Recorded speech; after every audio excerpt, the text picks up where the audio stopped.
I mean, I like what you're saying. Will we get it? Will we get it? That is very true. That is very true. So we also Nande, he had one anti-mage performance, no? He had 2 morph and 1 AM, right? I'm trying to remember. Yes, correct. And They did win that game. That was versus the Huskar. Yes, and he looked very good on the anti-mage too. I know you said it was a very similar lineup with the Bristle and the Chen. He looked very good. Was getting involved super early on with the anti-mage, which was something I was impressed about. So let's see if he's going to be able to do that again.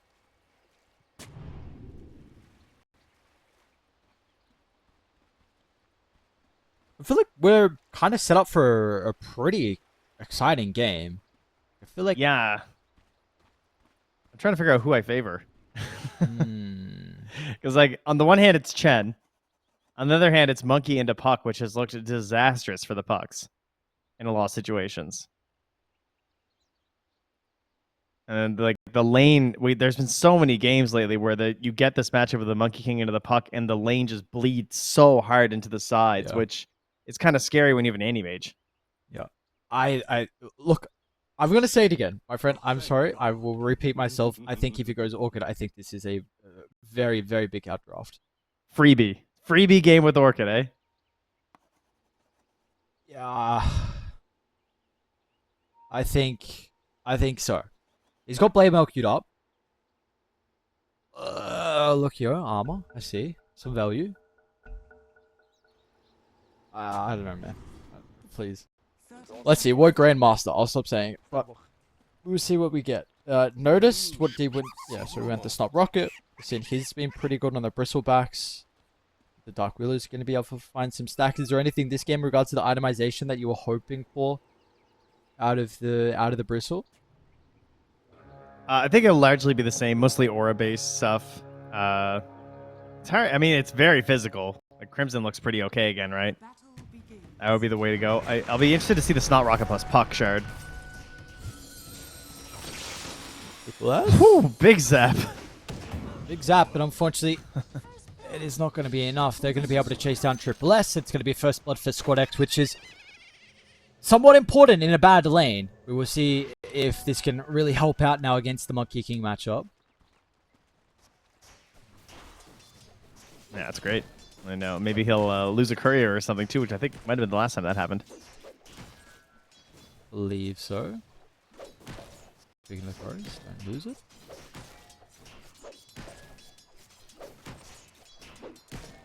Oh, we'll see. One getting completed with the gold from Difference. Oh, sorry, with the gold from Squad X. Interesting. Don't know if there's anything else really that he could have gotten. Okay. Bottom lane looks good for the side of Virtus.pro, though. Pretty aggressive. Ability to actually punish. You got this nice nuke power from the Dark Willow. You're controlling the small camp as well. So no pulls here. Yeah, oh, nice. Double root. Oh, yeah. Oh, baby.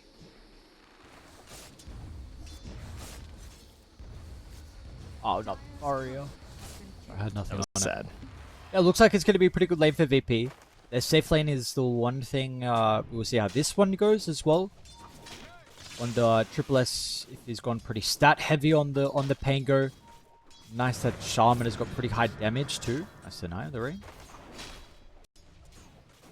And the fact that you have this inability to pressure as long as the Shaman's also just like chilling nearby. We'll see how much does he rotate, and then can they actually punish if a Swashbuckler comes out for a CS, depending on the Chen creep. Yep. And currently trying to get this camp to spawn right now. Oh, he backs away though. And so Rink gets in time. Ah, disaster. Mid lane though. Squad X Indifference battling it out, as you can see. Oh, well on Squad X. Oh, very well, honestly, to start. With a phase shift, but the quarters to pick up. Again, not. I'd have to say that first blood is really assisting.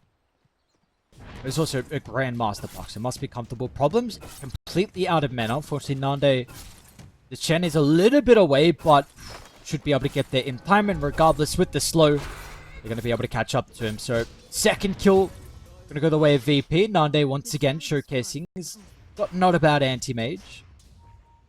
No cluster cluck, unfortunately, able to save him.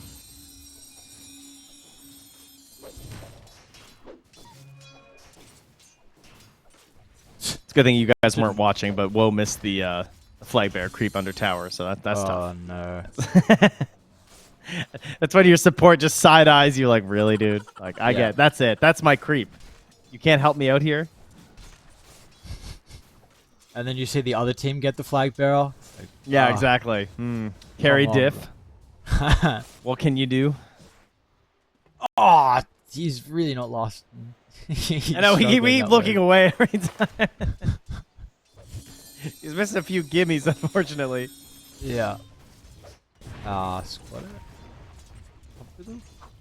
Well, we got rotation of Janta.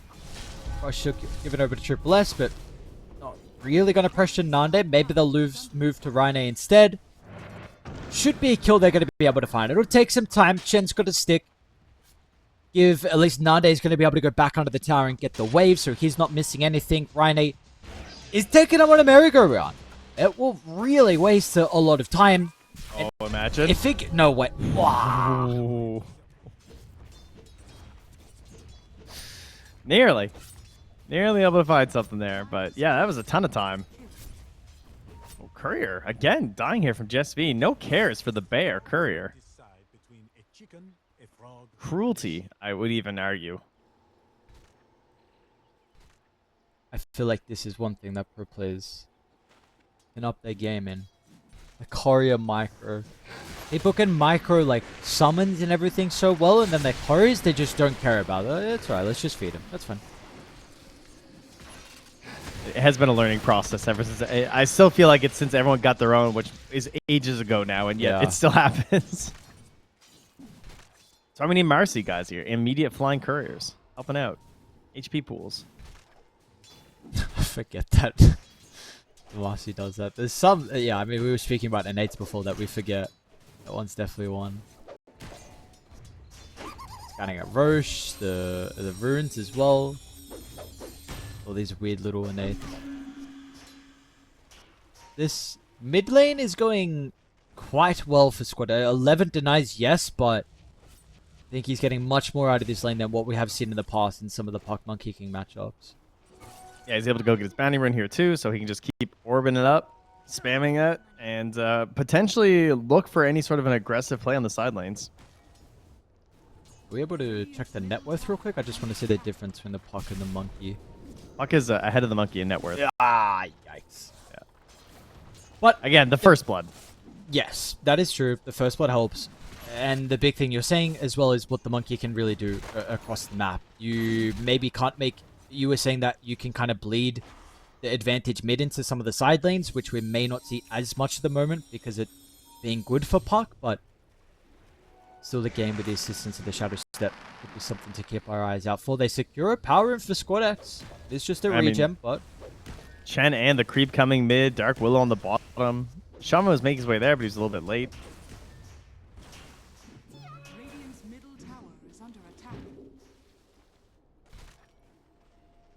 What's the plan for difference, though? It can't go bottom, though. This is not a lane you gank in. Really, is top of lane you're going to gank as well into the anti-mage? I don't know. The creeps are hitting his tower, though. Squadex doing a very good job of shoving the wave out, making it a bit difficult for the Monkey King to actually get as active as he wants to. Again, with the point I was trying to mention, what lane does he gank? How do you kill a Bristle or an anti-mage's cause? I think moving into the top lane looks pretty good. Like only like jumping on top of the Chen. Like AM will probably just have to retreat. You have Pango and Shadow Shaman. I think you can kind of just like bully the Chen a little bit as classic. Get ourselves a support going deep for the bounty or the Wisdom Rune rather, and we'll go down.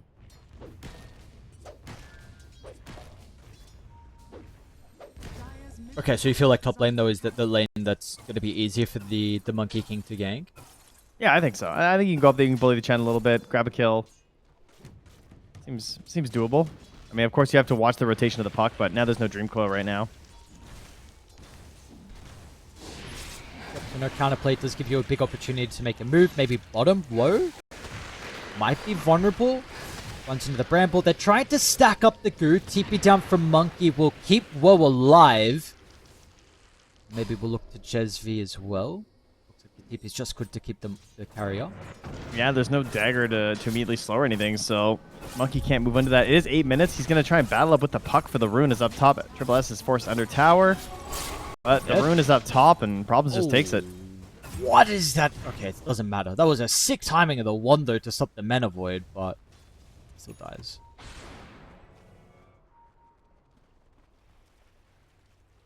So where'd you say the rune went? It was top lane. Someone grabbed it because he came down, which is partially why they're able to pressure the Pango like that. And Monkey just doesn't get anything. So at this point, this counter pick has not worked out for them. No.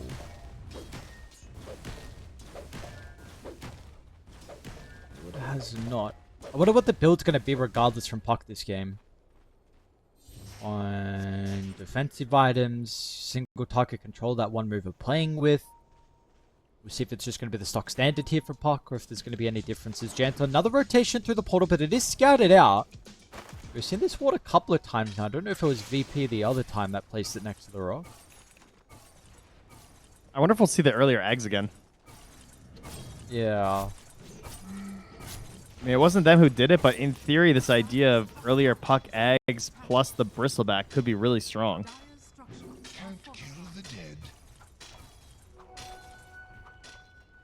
I think that was Larl who did that, but he didn't have the minus armor to combo with, right? No, he didn't. In theory, that would be an insane combo. Problems. Jumps up with the Hex. Every single hero. Man, 5 needed. They're showcasing they really want to try and slow down Nande. Difference. Running down Squad X, but will not continue in pursuit. So back to the tower they go. Woe is now being bullied under the tower. I noticed, though, has a TP out if needed. Because could get spicy, but play with the tree line. Well, inside the river, Squad X. It's got Monkey flying over the top. Squad X gonna be quick with the kill. The cluster clock. Ooh. Whoa. Self-hex into Klaus's life. That was nice. And Squad X. Now an amplified damage.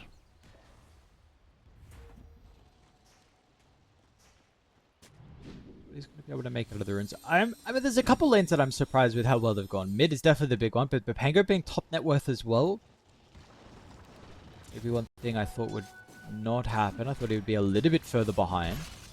Dying under the tower. It's a good diffusal game. I mean, of course, you're going to go for it anyway, but... Yeah, it's extremely good. This a lot of value. As the Bristle's looking towards the Crimson. Amplify damage now popped. Coil not up for 12 seconds, though. Oh, difference jumped in. Maybe an opportunity for the Monkey King. Protected with the Frost Shield. A little bit hesitant. So even with the amp damage advantage, Nande's even coming through the portal as well, ready to find an angle to jump in. 5-on-5 fight, 11 minutes in, running into the Wukong, not respecting the control. Squad X goes down before the ultimate comes into play. That's so greedy. At first it wasn't up, and I think that's why you saw a difference. Be like, whoa, what is going on? Like, how am I not getting coiled right now? Walk back under the tower, and then they have this confidence to go in, because they've kind of been working them down. But the Wukong comes out, and there's just nothing.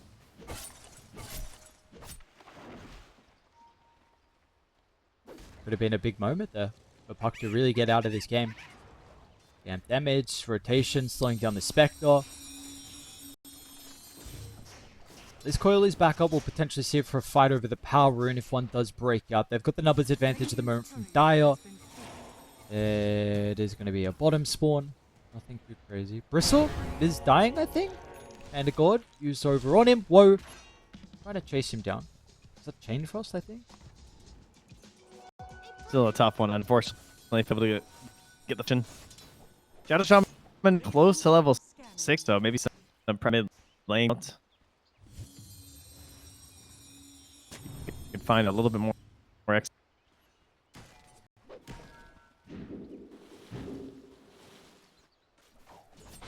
Triple S is okay up top. Pressure feeling fairly safe. a coil, the only way you're gonna kill this. So as long as he should be all right.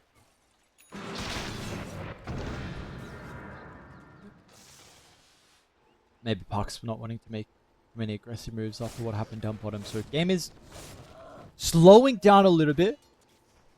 2,000 net worth lead favoring Virtus.pro at the moment. Does there feel like there's going to be some stage in the mid game where you have all these auras on the Chen and the Bristle, which could be a concern for one move to deal with? Yeah, I think that's safe to say. It's I mean, how much would you be aggressive with those auras anyway, though? Like, kind of feels like you're waiting for your AM in a lot of ways. Oh, wow. Okay, they just dropped the ward straight up. So, alright, good fight.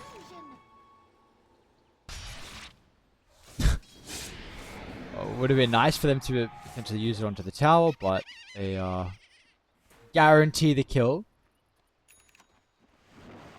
It's around with any plays from their opponent, so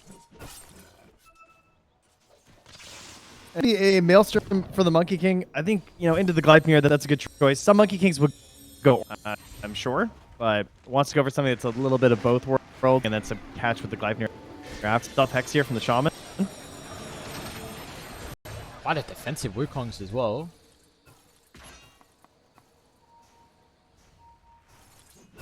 Does keep his Shaman important for slowing down. Because if you see the Shaman is right there, it can be difficult for him to jump into these gates. Out of Fury half minute a day, not bad. They are starting to read the movement to top as well to potentially try and deal with Triple S. Monkey King's already here. Shaman's a little bit slow. Not going to be easy for them to start though. And it is the Radiance being looked at right now by Woe. I hate to break it to you, Oh, it's alright. I knew it was coming. As soon as I saw the Blade Mill, I knew it was happening. I mean, the Blade Mill I think is really impressive versus the Puck. I think it's very, very, very. So I would have a hard time not going Blade Mill, but I would have been okay with Blade working, honestly. I think the Radiance is fine. It does some work. It's really good versus Chen lineup. Yeah. Alright. I know, it pain. Just felt like I wanted my prediction to be right. Bottom lane, noticed? Oh, it's gonna be 5 heroes trying to deal with a Bristleback. The Goose is starting to ramp up, and the sustain for the hand are gone. They are dumping everything. Is it actually not going to be enough? The Cinder's Gaze turnaround, that's what they require, but it's a big mana void as well. Boundless Strike difference. He's still got Woe to play with. They're going to try and chase down Squad X. Couple more right clicks. That's where the Swash comes into play. It's a 2 for 2 when all things are said and done with. Maybe even Rhine. Looks like they're going to get a glimpse of the Chen as well, hiding away, and maybe even his summons as well. There's a Wisdom. If anyone dares to go check how. Well, not going to think of it. I don't blame them. I would assume it was gone. And Nande will take the moment to leave the Radiant Jungle. That was a giant mana void. I don't know how he did not attack that much that fight. So, a lot straight up.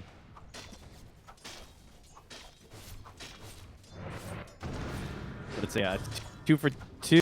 Favors one move a bit more. Died. But the lead still stands over this. That it does. Yeah, big thing is just Monkey King. Wait, did he was able to have some solid impact that previous fight? Very relieved to still get the Wisdom Rune, that's for sure.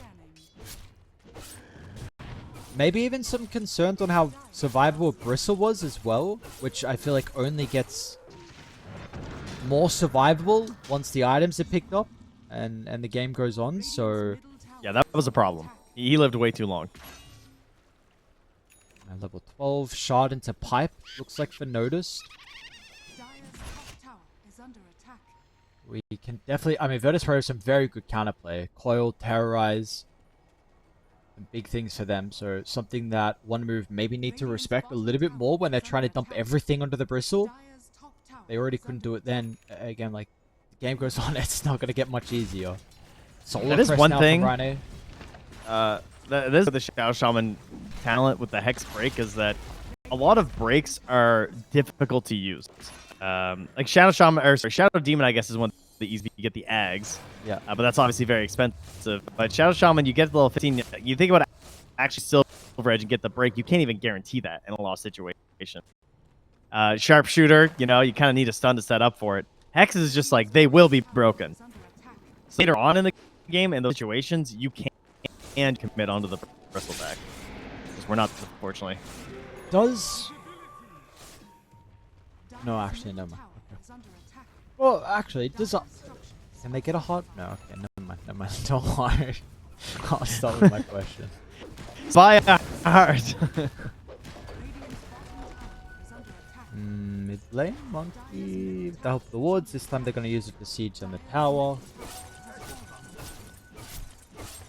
And they are fine. So 4,000 up with lead though. It is growing for Virtus.pro, even with the fight going one move's way. The tower going down as well. Woe is going to get a pretty decent timing out of the Radiance. They might force a fight beforehand though. So bad. So Lich is going to be running to inside. Wow. Alright, why not? Coil. Also drops. Convinced they have a ward. They don't. It's close. The ward was on this. Oh, they're Roshing. Okay. The goo.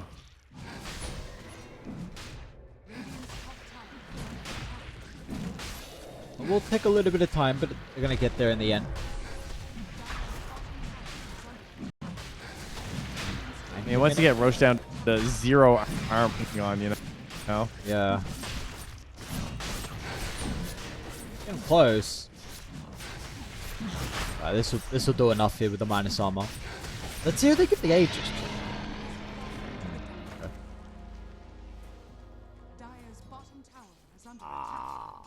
You like this on the anti? Yeah. I think I like it. Maybe Bristle could be kind of good though, to be honest. Because like the ability to just like shoot out all this goo back to life, and they're vulnerable to your quills. It feels like they would have a hard time with the second life on the Bristle.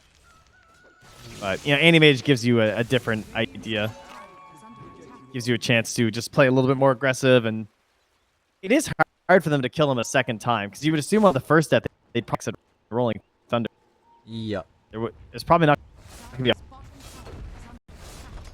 It's not like they have quick burst as well, right? In one move with the Monkey King, it's not a very fun monkey. Yeah, no, they're not. Maybe quite. Yeah, wow, they're just gonna. Hand to God. They're just doing this, huh? Okay. Easy siege. Tormentor into Wisdom as well by the looks of it, so a great timing for them to get the ages. Alright, you got.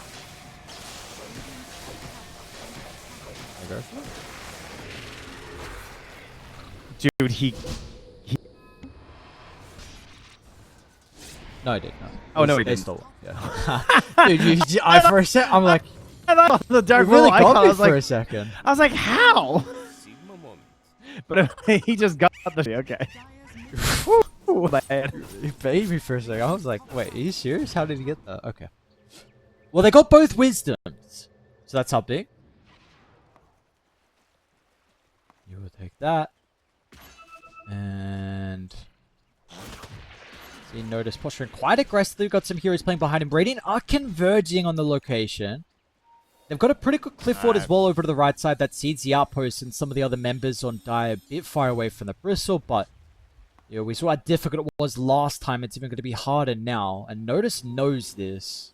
They have a Radiant Orb spawning a lot. They see the Chen, they see the Dark Willow, so if they see this Bristle, they know he's alone. He's really far away from everyone else. They're just going to dump everything once again.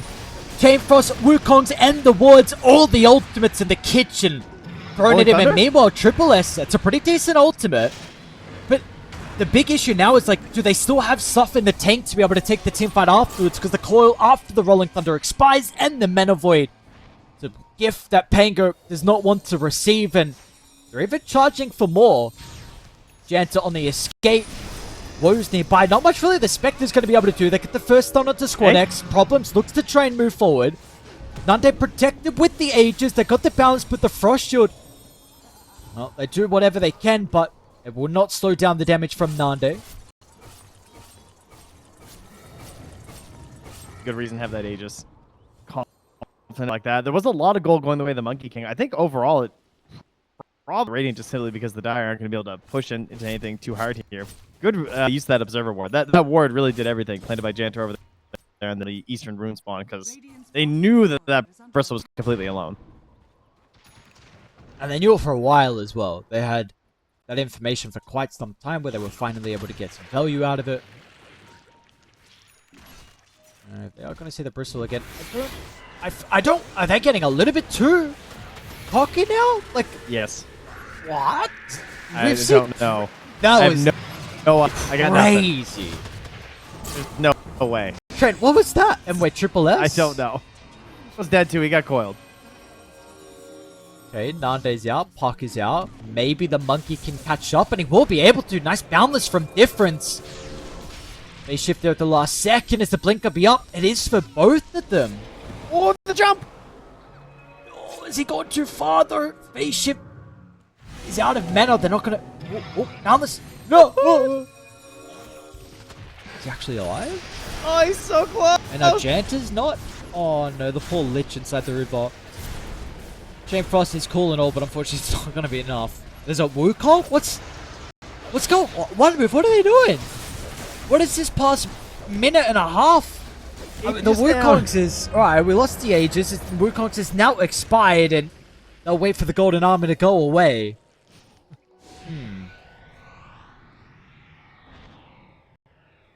Oh, Ares, I don't know, buddy. that was quite the go up top. One of the more ambitious attempts on a Bristleback's life career. Dude, how did they think that though?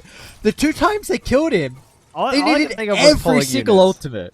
Yeah, it had to be just trying to pull people away and just try to slow them down. Like, there's no way they thought they were going to get that kill. Oh, the poor Shaman. How does he escape? Okay, why not? This time onto the Anti-Mage. Rolling Thunder, pretty good location to be able to bounce back off the walls, but the Crimson Guard is the big factor to keep Nande alive. It wasn't even close! Wait, Nande been blinked in! Nande Manta want to terrorize as well. Jesvi on the outskirts, perfect spell casting. And they're going to be able to run them down. Now finally Squad X swings on over as well, with the Puck providing that last little bit of damage. Down goes Spectre, 4-0 again. Super ambitious from one move. He's dragged that fight long enough for the Monkey to get there. He just respawned. He tried to... We're indeed found unworthy. Thank you, Rain. 17k lead. They could feel it slipping away. They're out hoping to get a desperation play. I think they're going to be pretty aware that fighting is not going to be the path for them at this point. Microwaves. Watch it. Okay, that's Coscott. Or her.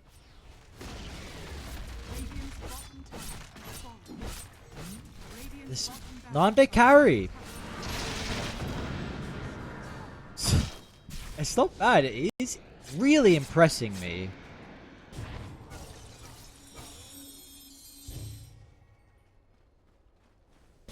That's looking good. Wolfling Anti-Mage. Okay, Nande's Hero Pool.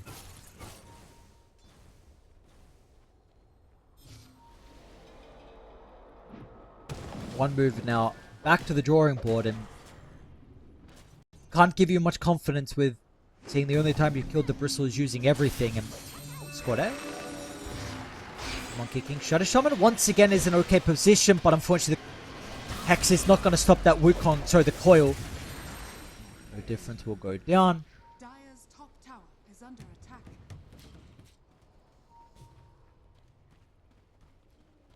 Oh. Is that worth lead? Continuing to grow Virtus.pro. I mean, this is a very difficult position to come back if you're one move. Nande also onto Woe. He's got some assistance coming pretty soon from the Puck. He's even cycling the Centaur closer as well. Very cute Try micro. Who? I feel like that. You know, close near the end of the old health pool. He's the Anti-Mage has enough. He doesn't need any more. It's Chen's time. That's a fair point. You're right. Chen standards, he's a little poor. Yes, that is true. yeah, 2k goal behind the monkey is not enough. Man needs... So maybe he can end the game with a bit more. They are just gone lane to lane. Last out, a tower claimed. Fortunately for them, Roche is quite a long spawn. And one move maybe trying to get there to contest the wisdom room. That's up in a couple of seconds.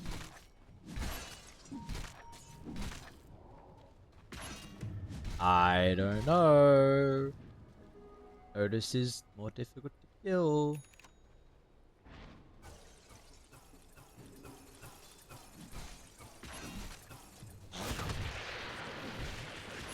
Level 18 now from Noticed. Paladin Sword 2. AC getting worked on. It is fine. Smoke unfortunately for one move. Not going to work out. They will not be able to contest the wisdom. And meanwhile there is an amp damage inside the river. Are under attack. Yeah, those are the kind of things you're trying to, like, desperation moves to maybe get back into a game. Unfortunately, not find them for your team is kind of sad. You know, that's the problem with being down in a game of Dota. You lose control of the map, so you don't get to find these amplify damage runes. Trying to get vision around Roche maybe is one way to do it. This Roche is going to wind up being on the top side for a little while, but it's mostly going to be a Radiant Roche. They have another smoke on Radiant?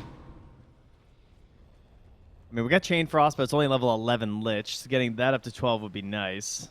Pango Ags around the Roche Pit is pretty good. Manta is almost done for a Woe, so perhaps he can just be a little bit more mobile in these fights. Try and get a Dispel at the right time versus the Schnot. What the problem's doing? Oh, bless. Should be a dead Pango. Oh, nice attempt with the meta void timing, but Triple S able to get the Rolling Thunder off. Just rolling around with his hat in the Radiant base as he survives. And now going for the Shard for a little bit more survivability. Janter, rest in peace, good Lich. You know, it's tough being the 5 in a game like this. But Difference is going to get the Wisdom Rune because of him. So there you go. Nice. Maybe a Courier? With an S and Y on it. They see him?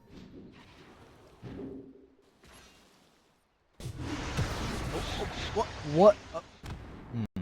You know, sometimes you accidentally self-fuels.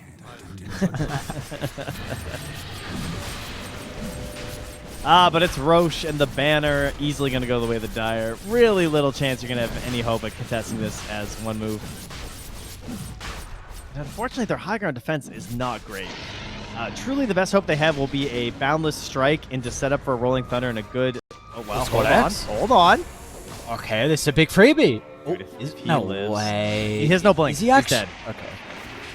They are starting to tip in. Coil to the Terrorize. BKB is going to be there from Difference. Might need to use the Wukongs to protect the chase down onto Woe, but Notice is just going to run straight past them.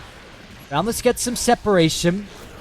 Free Dance, is it going to be available from Difference? So he's forced to fight, but unfortunately he's still not going to win that, even with the Wukongs and Janter as well. Run down inside his own protection of the Chain Frost. They may even get Triple S2. Nice TP out. But these this is a lot you had to use. All the ultimates pretty much. And now how are you going to be able to defend your base? Yes, even without the unfortunately, Puck on VP. Puck is not the base hitter, as Notice is making them well aware of. The creeps are coming in behind, and this is a Bristleback who is ready to hit some towers right now.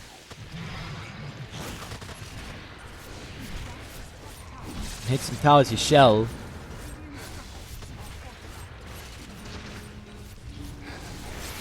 You even got the army as well. Oh, no way. What? Whoa. What? Yeah, get back. Oh.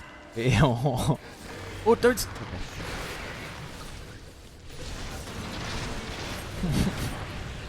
Triple S? There's a lot of chaos going on. Spam from either side. Notice has got plenty mana though. Triple S might be losing his health pool though, which is going to be the big issue. Nande jump over the top. Great Bramble. Jesvi. And with the spellcasting this game, we're seeing the praises of a lot of other members on Virtus.pro, but the Dark Willow has been so frustrating in these fights. Played the outskirts, continued to use the items, along with the abilities. It's been massive. Spectre's going to go down at the front of the well. Virtus.pro, good showing for them in game one. Nande, again, impresses, and so do a lot of the other members. Yeah, I think this last pick on the Monkey King is difference. Will try and show the power of this hero in one last gasp. I think that was their hope. I was trying to play around this Monkey King, try and get the lane win over the puck, slow that hero down so that puck wouldn't be able to help control things for an anti-mage. But that's not what happened, and Nane godlike at this point. As they're putting the stamps on this. 13, 1, and 9 right now on this anti-mage, and not done yet. No, not at all. It's just like the teams and players and us need to reevaluate this anti-mage hero. Like, this is 3 for 3 now. There's a few things for sure. I think I would go right back to the very beginning with the Chen, though. I mean, I guess the Bristle, sure. The Bristle's looking great, I will admit. Yep. This Snot Rocket is ridiculous. Don't worry about it, but yeah, extremely good Vlad's game. Damage reduction, we don't have a whole lot going this game other than just like Pango's own self thing, but no like, no DKs, no tides. I'd like to see the Ags, I think, from the Beastmaster this game would be really solid. Maybe if they start rolling a bit, he could go the Helm build into the Ags too, if it feels like they can get a lot of map pressure because of that. But I think Beastmaster Ags plus Nyx Assassin seems like a good combo. Their lane is probably my biggest question mark for one move. The Beastmaster and the Nyx Assassin, because Nyx traditionally pretty bad in the lane. We've seen a lot of this like shenanigans, creep pulling, messing around with it. Beastmaster's good at taking the stacks, so they could just fall back on that. But Monkey King's also pretty good at evading those stacks with the right allies. So could be something to play around. Maybe get some vision and block in on the Ancients or the hard camp. Might be something we see on the earlier end from Virtus.pro. Interesting. I'd say I'm a little concerned the fact that you knew Nande was more than likely going to pick up the Morphling, and this was your at least way to address it. Like, I'm fine with the Beast, but now you going Nyx, like you're saying, gives you probably a free lane. And I think... This lane's honestly always free. It's Morphling. Yes. What does it matter? Okay, that is a good point. Can you stop this hero in the lane? I haven't found a way to do it. I haven't seen any team find a way to do it.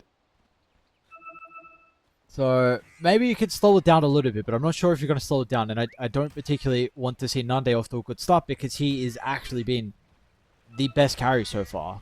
I've been way more impressed with him. Maybe because like your Team Spirit Yotoro hasn't needed to. Other people have kind of done the job for him in some of those games. I think everyone's been playing well. Everyone's been playing well for VP, but I think Nande in particular has been like really, really shining. So I'm a bit concerned again that this looks like a pretty decent Morphling game.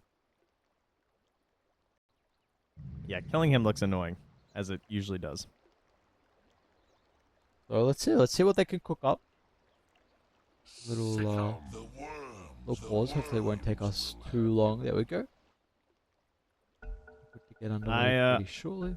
I charge this victory to Squadix on Virtus.pro and Problems on one move. I think those are probably our two most important players. I think Squadix needs to win his lane and create the lane bleed that we were hoping for our last game with the Monkey King. And I think Nyx Assassin needs to not only help keep a good lane for the Beastmaster, but also just create these classic Nyx moments with the Vendetta across the map and enable the picks for the Beastmaster and the puck. Easier said than done for sure, though. Yeah, especially with some of the difficulties we're playing with the Nyx. We'll see. You need the items on the Beast and potentially the puck. Eyes on these heroes. Doesn't look like, importantly, we're going to get a first blood though for the puck. So we will Janter just went in, dude. He got it. Alright, so it's not Puck getting first blood, but it is more than likely going to be Squad X. We'll never know the truth about this matchup. That's what I'm learning. Well, this gives me some concerns now for the Puck. Like, I already last time wasn't sure even with first blood if it was going to be enough in this matchup, and now I see the Monkey King get first blood.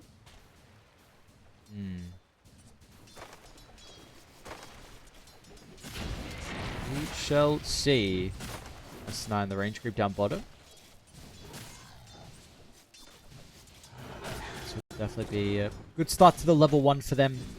It's just a question of how do the other levels go.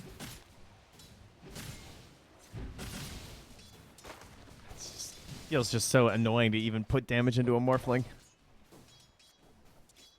You know, if you don't get the finish, it's just like, what are we doing, you know? Yeah, seems pointless. Just see him agi all the way down and then stick up and strength morph a little bit again. It's like, oh yeah, that's cool. That's the thing, apparently. He's getting these boars, too. That's the second one I've seen him get. Meanwhile, up top there, we have a Medusa getting the wave under the tower. Notice playing nearby. We got creep shenanigans all over the place, it would seem. Is there a more boring cure besides the Medusa? Oh, I thought you were going to say the ogre, to be honest, because he's level 1 with no skills. Well, okay. But that's exciting, because that's, you know, it's when you're truly gaming, you know? Problems? Uh-oh, the person you were speaking about. This was your concern, though. I know you weren't speaking about, in particular, for him to be huge inside the lane. You were just wanting him to try and get out of the lane for Triple S and make it okay, but giving up an early kill for the Morphling and Pause. But it's not first blood, so it's...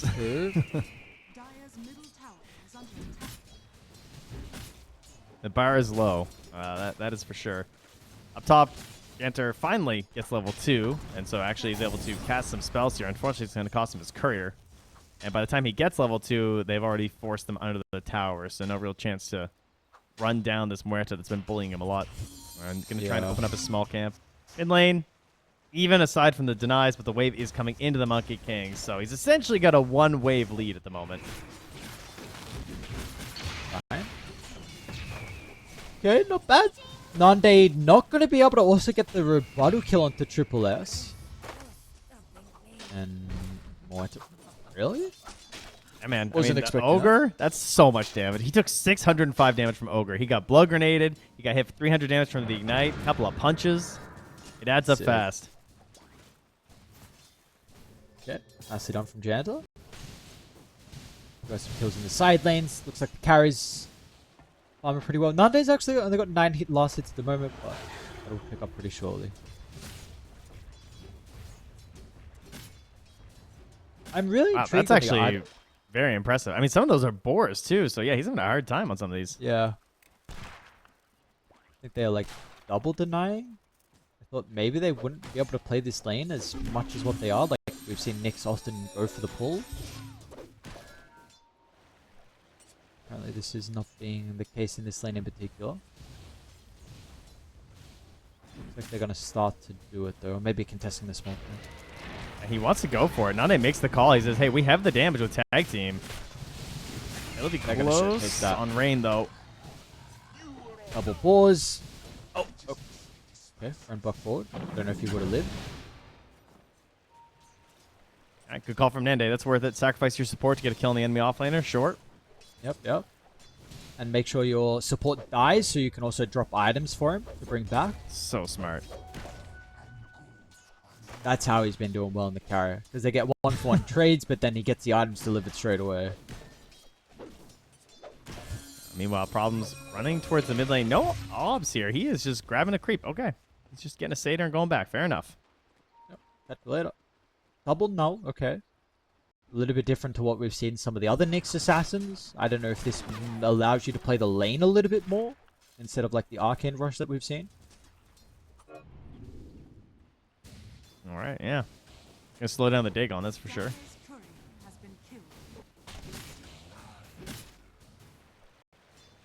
Always very interesting to see the little adaptations with regards to the item builds. Game dependent, player dependent. One has different reads. The mid matchup in particular is starting to get a little bit further in the advantage of the monkey, but it's still not probably what I would expect considering with the first blood. Yeah, I mean, this is where the game's supposed to turn on as well for this Monkey King. Right? And a couple levels up, the 6-minute rune. That's where you have the potential for the rotation. Puck, in theory, should have the rune advantage thanks to the illusory orb, but that's why we have so many heroes that run into this lane all the time. So we'll see if Nyx moves over there. Right now, he's coming to help Triple S. He needs help a little bit sooner. Yeah, and that means he can't come mid. But now we got Jesvi and Janter running mid here on the Ogre and the Muerta. every game, you know? Yeah. They say every Dota game is different, but some parts of it are always the what same, aren't they? Nice. Bottled haste rune there for difference. Huge. I mean, that's the exact rune that you want on Squadix right now. Just grab a haste rune and go. Like, that would have been a free kill. Probably a walk of shame for Triple S if that Monkey King had got that. Because I don't think Nyx would have been able to do too much.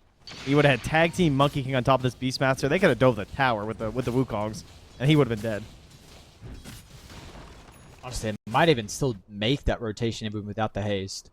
If he moves too far in the lane, yeah. Yeah. Depending on the positioning. Haste into top. Noticed maybe a bit too far forward.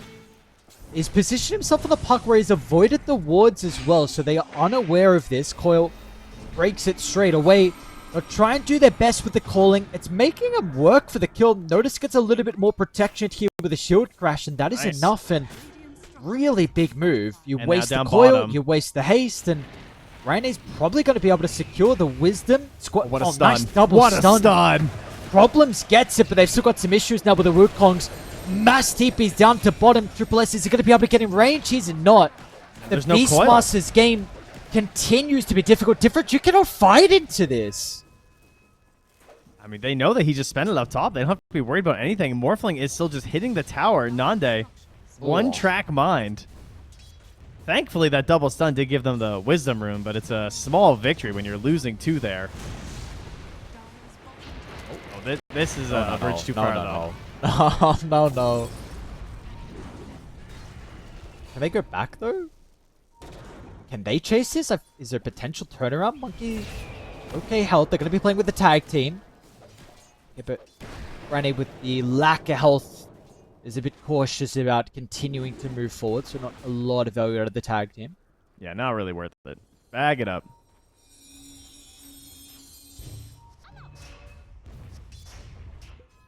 Alright, well, during this time frame, Jespy got a lot of valuable experience in the mid lane. Trying to get somewhere to level 6. Have a bit of damage to help out on some of these plays where you just boundless to the trees, right into the Pierce the Veil. It's going to be a lot to help out with. And Rolling Thunder is also available up top if they want to try and make a move here. And try and slow down Woe, who's just barely behind this Monkey King in terms of net worth. And that's the plan. They're smoking up right now. Nick's going to ruin this maneuver, though.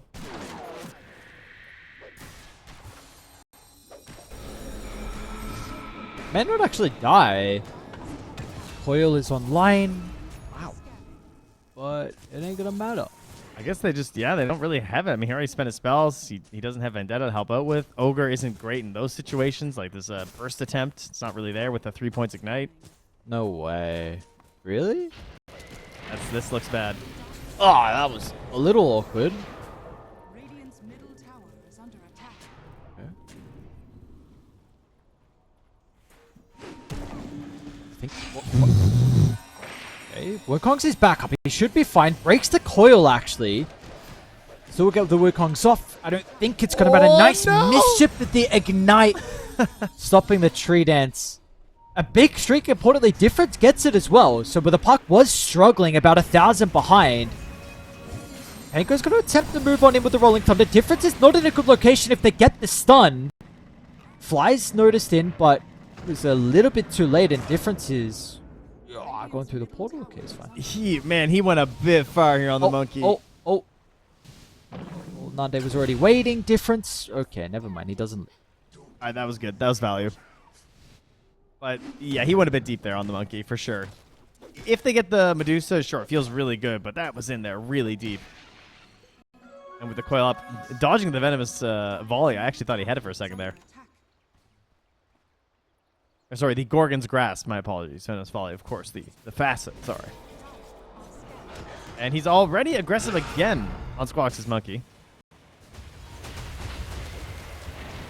So going to be able to get the kill. Looks like Monkey a little bit boundless to farm. It's okay.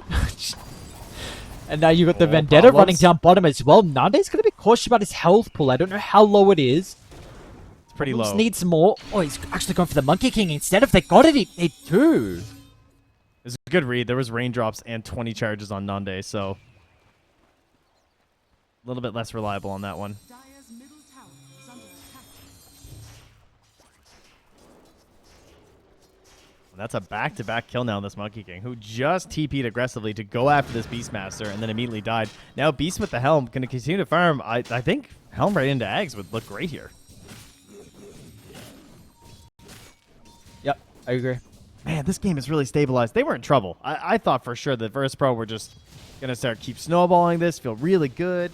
This Monkey King was doing exactly what you needed, and then it's just 2 deaths back-to-back, and shows the risk of relying on a strategy like this. That being said, Nande is still very farm, but Dusa, with the help of her friends, surviving. Now with his Ob Sentry combo to protect her, she's just jungling away and almost into Manta.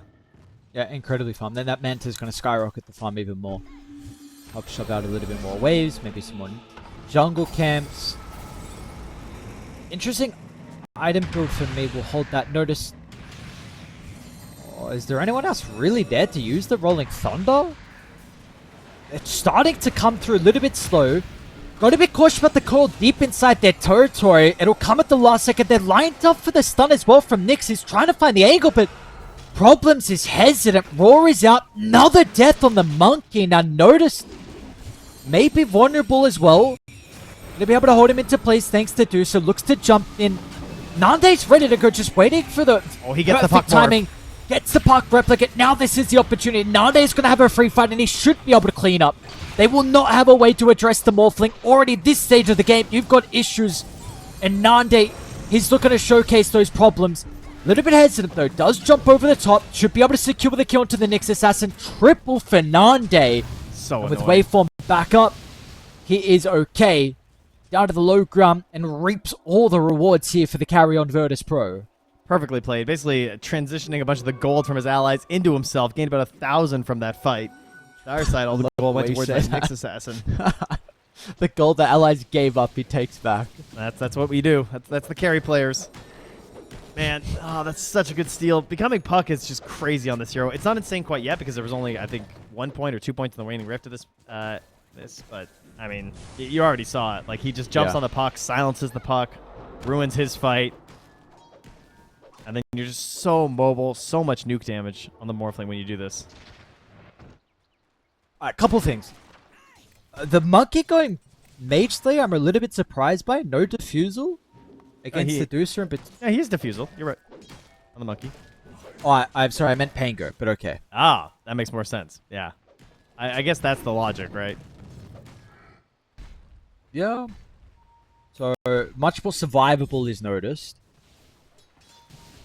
I mean, it's not like having 2 Diffusals is bad necessarily, I guess. But yeah, the way I put it is that, you know, let the Monkey King handle that. Just make sure you actually get your ulti off. Okay. I can appreciate that. It's also good versus the Beastmaster when he gets his Ags. The Beast, the only one protecting the Wisdom. Gets the roll before the Wukong's big solo kill potential. Nande's going to fly on over, but you got issues now. 5 heroes pop out of nowhere with a teleport. And Nande is stuck here. The committal, the waveform, it's going to bite him in the back. And they will indeed get more. Rhine is not escaping up to the high ground. One Move have done an incredible job to stabilize this game. And in fact, they have now claimed the net worth lead as well. They found the counter to the Monkey King. It turns out it's the TP scroll. It has really gotten him a couple times now.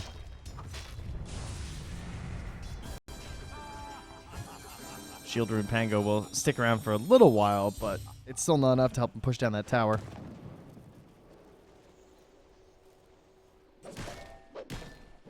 This is what is the gameplay for Squad X? Level 9 on the Monkey. A lot of deaths in a row. This is not going to be like, this is a hero that struggles at catching up as well from playing from behind, so will be a difficult time for him. Yeah, especially if they start smoking with these vendettas. Because he's a prime target. I love getting these Monkey King awards as well. They don't have any yet, but if you place them kind of like where the Pango is right now, where Notice is playing, if you plant wards in this area, you often catch the Monkey King crossing over like the trees and over the river. Yeah. Some nice spots to get him. For now, Nande moved up here just to push the wave out. Tusk shadowing in behind. Good see them. Yep, they're going to come through the Twin Gate. So they're on the hunt with this Observer Ward. They see Woe. Stonecase is there for Woe. Able to look to play. The rest of Dire are pretty close. Nande turned to stone as well, but the silence prevented the strength morph. He's vulnerable. Problem's a little bit too late to offer the burst, so Nande's okay. Triple S is trying to enter the team fight as well. No kills just yet. I'm not sure who this favors now with some of the spells being on cooldown. They'll be able to snipe down Jesvi. Monkey's starting to come in the area, but it's a little bit too late. Wukong's help will secure the kill into the Nyx Assassin. Triple S as well on the far west of the side should end up dying as along with the Nyx, but difference is okay. This puck, not a lot that he has to be worried about, and now they can look to go back in as well, potentially hunting Squad X down. Is this another death? Surely not. Squad X able to turn the burst potential. Nande flies in. Now Janter in some trouble. Woe just doesn't have the items to be able to win the fight. Squad X is fine. And you will not have a Medusa that can protect your Ogre. It's just hope. It's dancing around the trees, but that is not going to be enough. 9, 1, and 3. I feel like I'm a broken record every game. We gotta get rid of this about guy. Nande's KDA. We gotta get rid of this Morphling. This Nande Morphling, it's too good. Oh, he's so good at team fighting. Like, he's so good in these engagements. You know, a lot of times when we're praising these carry players in, like, qualifiers and, like, you know, on teams that aren't as well known, it's often like, wow, this guy farms like crazy. Like, the patterns are so good. He's always getting, like, maximum gold. Like, that's when Watson first started showing up. You know, we often be talking about that. But Nande, it's just, man, his team fights have been excellent. Yeah. That's really what shines through. It's not so much as farming. Yeah, it's a very good read. Very good read. This guy's not bad. He's not a bad carry player at all. Give him the ages as well. But now, this game is incredibly even. Incredibly even. Monkey's maybe higher net worth than what I would expect with the deaths that we saw over the past couple of minutes. And speaking of deaths, Ogre's going to go down. Oh, they're taking the Monkey King. Yo, should end up dying. Looks like maybe Nyx Assassin's going to be able to scurry away. Nande. Are they going to be able to do too much by the looks of it? Never mind. Oh, nice shot. So, how do we feel about the current state of the game? It looks incredibly even. 18 to 17. Minimal net worth lead for one move. Yes, there's an ages advantage on Virtus.pro, but like, is there a team that is a little bit more on a timer compared to the other? I would maybe Virtus.pro just a little bit, only because it is kind of even. Like, I would have expected them to be ahead in this situation and be worried about the Medusa, you know, getting big and being scary. I think they have about 8 minutes, you know. One thing that is really big is that the Beastmaster just got the eggs. So that gets delivered in here. Now you have some actual, like, threat and kill potential with just Beastmaster Nyx Assassin. They can move together and kill, I don't know, a lot. Like, I would think Pango, like, you look at this hero, 1500 HP. If you get Roared plus Vendetta, I think you're just dead with the Agnums. It's so much damage. Well, we'll see if they're going to be able to find these combos. Nyx has done a pretty decent job at offering this potential, even inside team fights as well from problems. He's been decent. We'll see if they can find these pickoffs. Smoke up, one move. See where they want to go across the map, considering about maybe connecting towards their Beastmaster.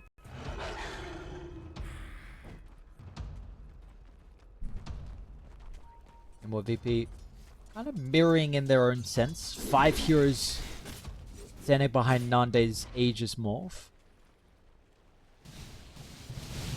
Ooh, this is a risky play. Smokes all over Bait the the place. fact that you have the Morphling sieging the T2 tower and expecting them to be behind him. With this ward, let's see if they read it though. Dire's top tower is under attack. Radiant's bottom Because I tower don't is see under anyone next to the Morphling, and Woe, he might have the high ground advantage, however. Radiant's bottom tower is Oh. Oh, we gotta wait. Oh, and he used the Rolling Thunder too. Radiant's middle And, you know, Nande just kept it going. He did get that tower. So, with the help of the Aegis, giving them that bit of confidence. Now they can just farm at the bottom half of the map. They could go east and get some wards down inside the Dire Ancient camps, maybe. Would be kind of nice. They have any vision? No, they don't. Okay, so they got no more wards left to play with. I mean, they have dropped a decent amount up top. I think they got some that got dewarded. Because right now, what they got? We got one ward mid, and that's it. Damn, deward's been on point, I guess, huh? Yeah. Lacking the vision to play with. Probably because of those dire observer wards. They probably got spotted planting some or something. Difference? What is he up to? All right. Double wisdoms, though, for the dire. Nice move in here aggressively from problems with the Vendetta. Difference. Ooh.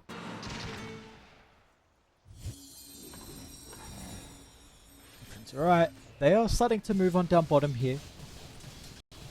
Like you said, with the wisdoms getting taken, so there was going to be no threat from VP to maybe contest with the Aegis. Tormentor also goes down, so Janta Nice. has the fire shield. Not bad. And that's definitely missed opportunity, I think, with this Aegis. To give up both Wisdom Runes and the enemy Tormentor? Definitely, in fact, yeah.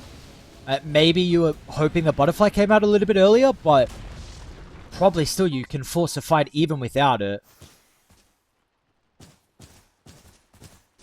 And now the Blink Dagger gold is there for Triple S, so that's going to get picked up here on the Beastmaster. So he blinks, he roars, Pango. It's Pango? Okay. What happens? I mean, they don't have BKBs is the one problem. Nande? So the puck going to be cautious about the next assassin. Maybe should know something's going on with the Deadshot connecting onto a random hero. Aegis about to expire as well. This means no morph in the next fight if they pressure and get an engagement right now is one move. Because these morphlings, I'm sure they know, like, they don't really level the ulti, so the cooldown stays really far, and this isn't our flow morphling, so it's 2.5 minutes before he gets it back. And that's why they're running in here. And that Deadshot almost connecting onto the smoke heroes, and they are trying to get out. There is blink on problems. Nande's been good so far. Oh, the coil on the Raw. They're going to be able to get the pain cleared. Like you said, that is the primary target with the Raw. Nande's fine, though. And the Wikongs isn't good as well. I think with the lack of BKBs, Pango is an excellent target. Because he really is the one that disrupts these team fights. They have a hard time killing him. He's going to set up for Morphling to do his little dance through the whole fight and get this damage out. So you remove him from the equation, and the way to play these fights just kind of breaks down for Virtus.pro. No one gets stuck inside the calling. Ice shards aren't going to be as impactful. Good grab. It's only one kill, though, so it's not like it's going to make a massive shift and stuff. And already you can see how fast Virtus.pro are moving out across the map and trying to take control of these other areas to farm up. But this timer is continuing to tick. And with it staying steady, in fact, even growing just slightly for one move. Virtus.pro have to be feeling pretty antsy for finally one of these skirmishes to go their way. I'm wondering at what point Scotty might come out. I guess it's just not as worth it compared to some of these other damage items. But, I mean, Monkey King, Morphling, feels kind of nice.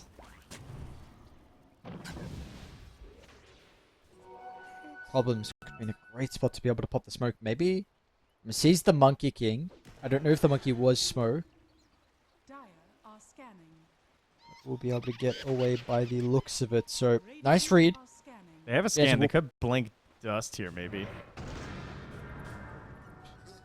Yeah, close. Okay. The timer ticks. Top lane getting shoved in. 3,000 net worth lead.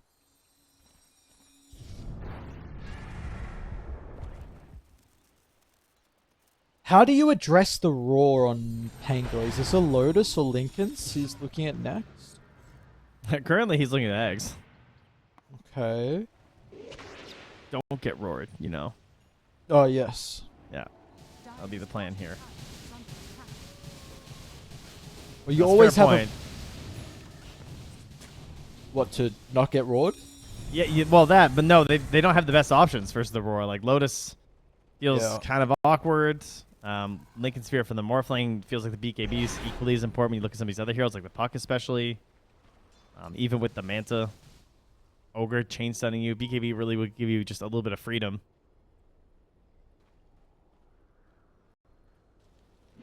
Which he needs so desperately. Like you said, really to enable the Morphling inside some of these team fights as well, so...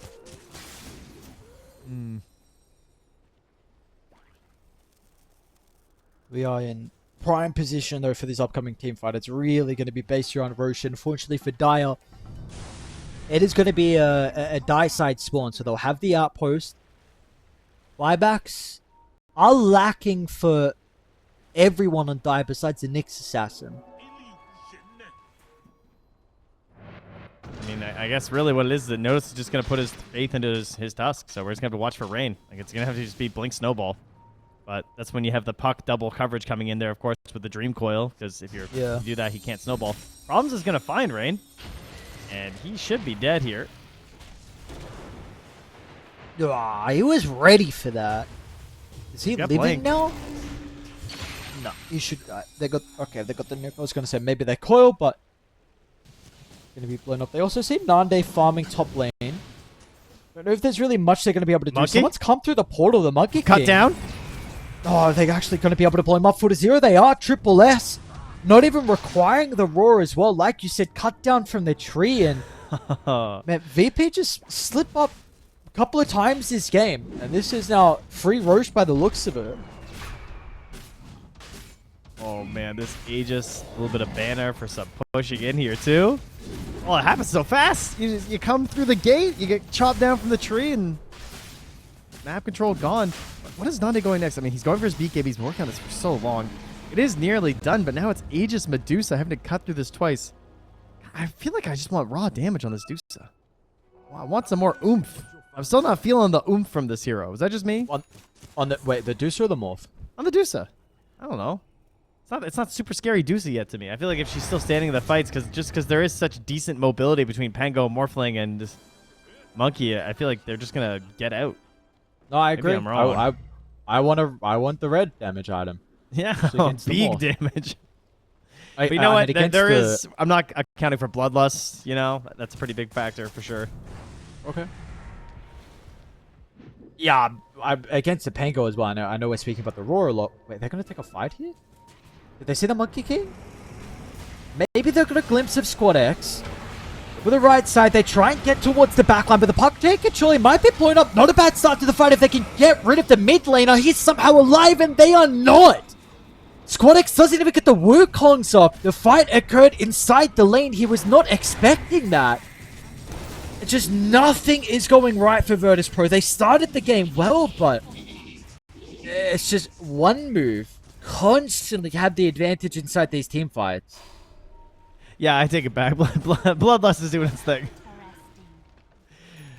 She's just swinging a little bit. People are going down. Close to blowing out that puck, though. Very, very close. And now they're going to catch Nande. He actually morphs into the Nyx. What's going on? Coil's still there. Nande's in some trouble.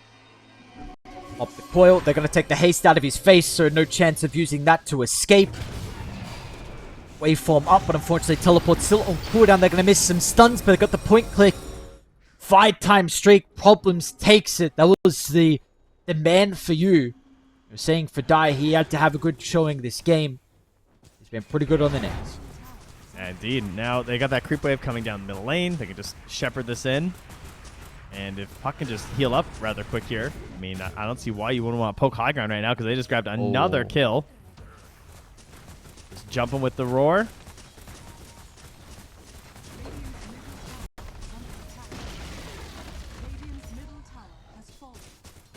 And the high ground we go. The cloak aura of all heroes here from the Beastmaster.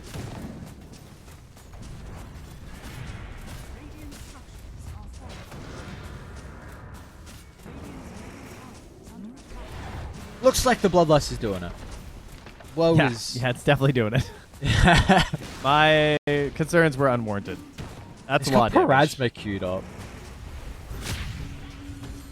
Okay, I respect it. Bottom difference. Or something out of Rhino. Making space as well for Woe's push. Full set of barracks thanks to the help of the banner.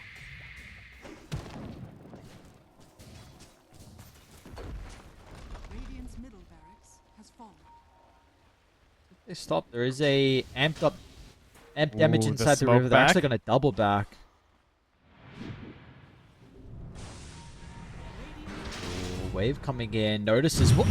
Yeah, okay. Nice blink.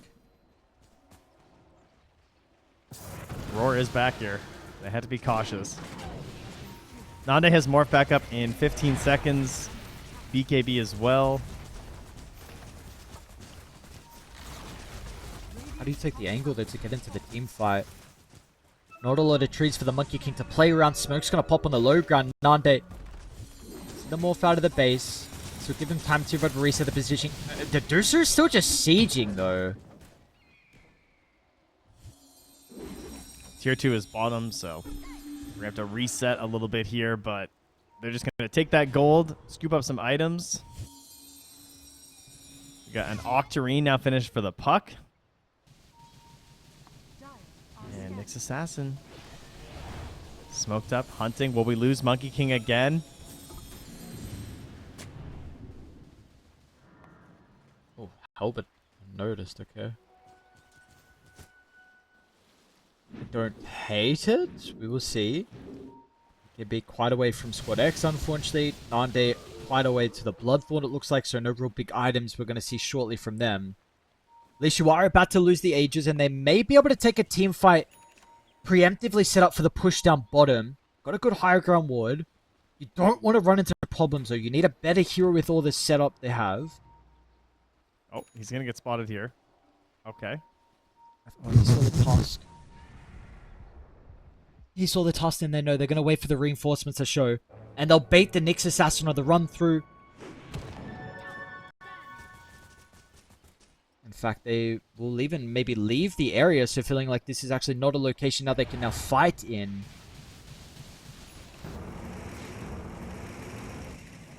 Alright, they're committed. Wow, rolling. Really?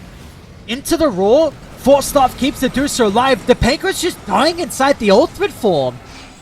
They forced the issue with a net worth deficit, but it just wasn't going to work out. That fight never looked good from the start. Tusk is gone. Importantly, some ultimates are on cooldown as well, and Deuce's mana is a bit of a concern, so maybe you'll just look to refill up and then go back. Alright, well, you lose some cooldowns on a Tusk, but you do keep your tier 2 a little bit longer. You push this game so that maybe there's a chance that you're able to contest the Roche. Can you give up this next Roche? I guess there is a world where if they put it on the Deuce, you're just going to try and ignore her your best, you know, as best you can anyway. So it's not GG. I mean, if your allies stay close, no, it's hard. I mean, you can just try and throw the halberd on her and kill her friends. But, you know, such is the life of the desperate team. You have to kind of try something a little bit crazy. Yep. Speaking of a little bit crazy, Triple S here. A little bit crazy. Not quite it. We have a rapier queued up from Nande as well. This is also a little bit crazy. Problems. Nande's in a bit of an issue with how far into the territory. Should know that something's going on with the neutral. Okay, never mind. We'll continue to farm, and that's going to be the cost of his life. Radiant's bottom tower is under attack. Yep. Yeah, that's not ideal. If I had to pick a phrase here. Whoa, just totally okay with it being alone down here. Not feeling any sort of threat. And what's Triple S doing here? Smoking up, running this top lane. They're just going in the base. I think they do know he's there. There was a ping from the Pango seeing the wave get pushed out, but it's not going to matter. They are indeed going all into the base. Now there's got a buyback available. Oh, the silence from Difference before the roll, and Triple S is ready to go with the follow-up. First buyback's going to be used. The Monkey King, unfortunately, does not have one available. Tier 4's under siege. Radiant's middle tower is under attack. Hold the Nande buyback at least. We'll be ready to go. Drones exposed them. Woe's just going to be able to turn. Notice in with the combo. All or nothing onto Woe, but Woe's fine. Double force stuff down to the low ground. They have not been able to deal with the Medusa for the entirety of this game. Nande's trying to do whatever he can, but the silence It won't last long enough on the puck. No way for him to commit in with that opportunity on Nande. And Dusa goes back to dealing with the objectives. Single mindset for her to send one move into a third and deciding game for the second time today. Monkey's back up in 10 seconds. They're doing a decent job to stall this out, but Nande's gone. Buyback is going to be used. They have the numbers advantage. And they have game 2 as well in the bag. I got themselves a long day for one move. Gotta be going to game number 6 for them. Gotta make sure they got that stamina. Gotta get some snacks going here in this next break coming up because they've been working very hard. And Savage has also been one of the other people that has been doing. I know you just mentioned in the pubs, but even in competitive games. oh, really? I must have missed those. For battle. I mean, it's See, he's a logical. good guy, isn't he? It kind of fits with like the core shaker idea and stuff, where just these heroes who have a way to get farm and just want to like push the tempo. Now they went unfettered. Oh, let's go the unfettered. Okay, we'll see if it works versus the Doom. I mean, there's so many heroes this is good versus. This is good versus RP. This is good versus Lasso, and this is good versus Doom. Wait, It can you is. use it while stunned? Is that? It gives you stats resistance, and you can cast it while you're disabled. Yes, Wow. Okay. pretty cool. Very interesting. I don't know if the Lasso was smoked as well. He may have. Okay, maybe not. Nande? Yeah, sick. Let's see your rage now, buddy. Okay, he's fine.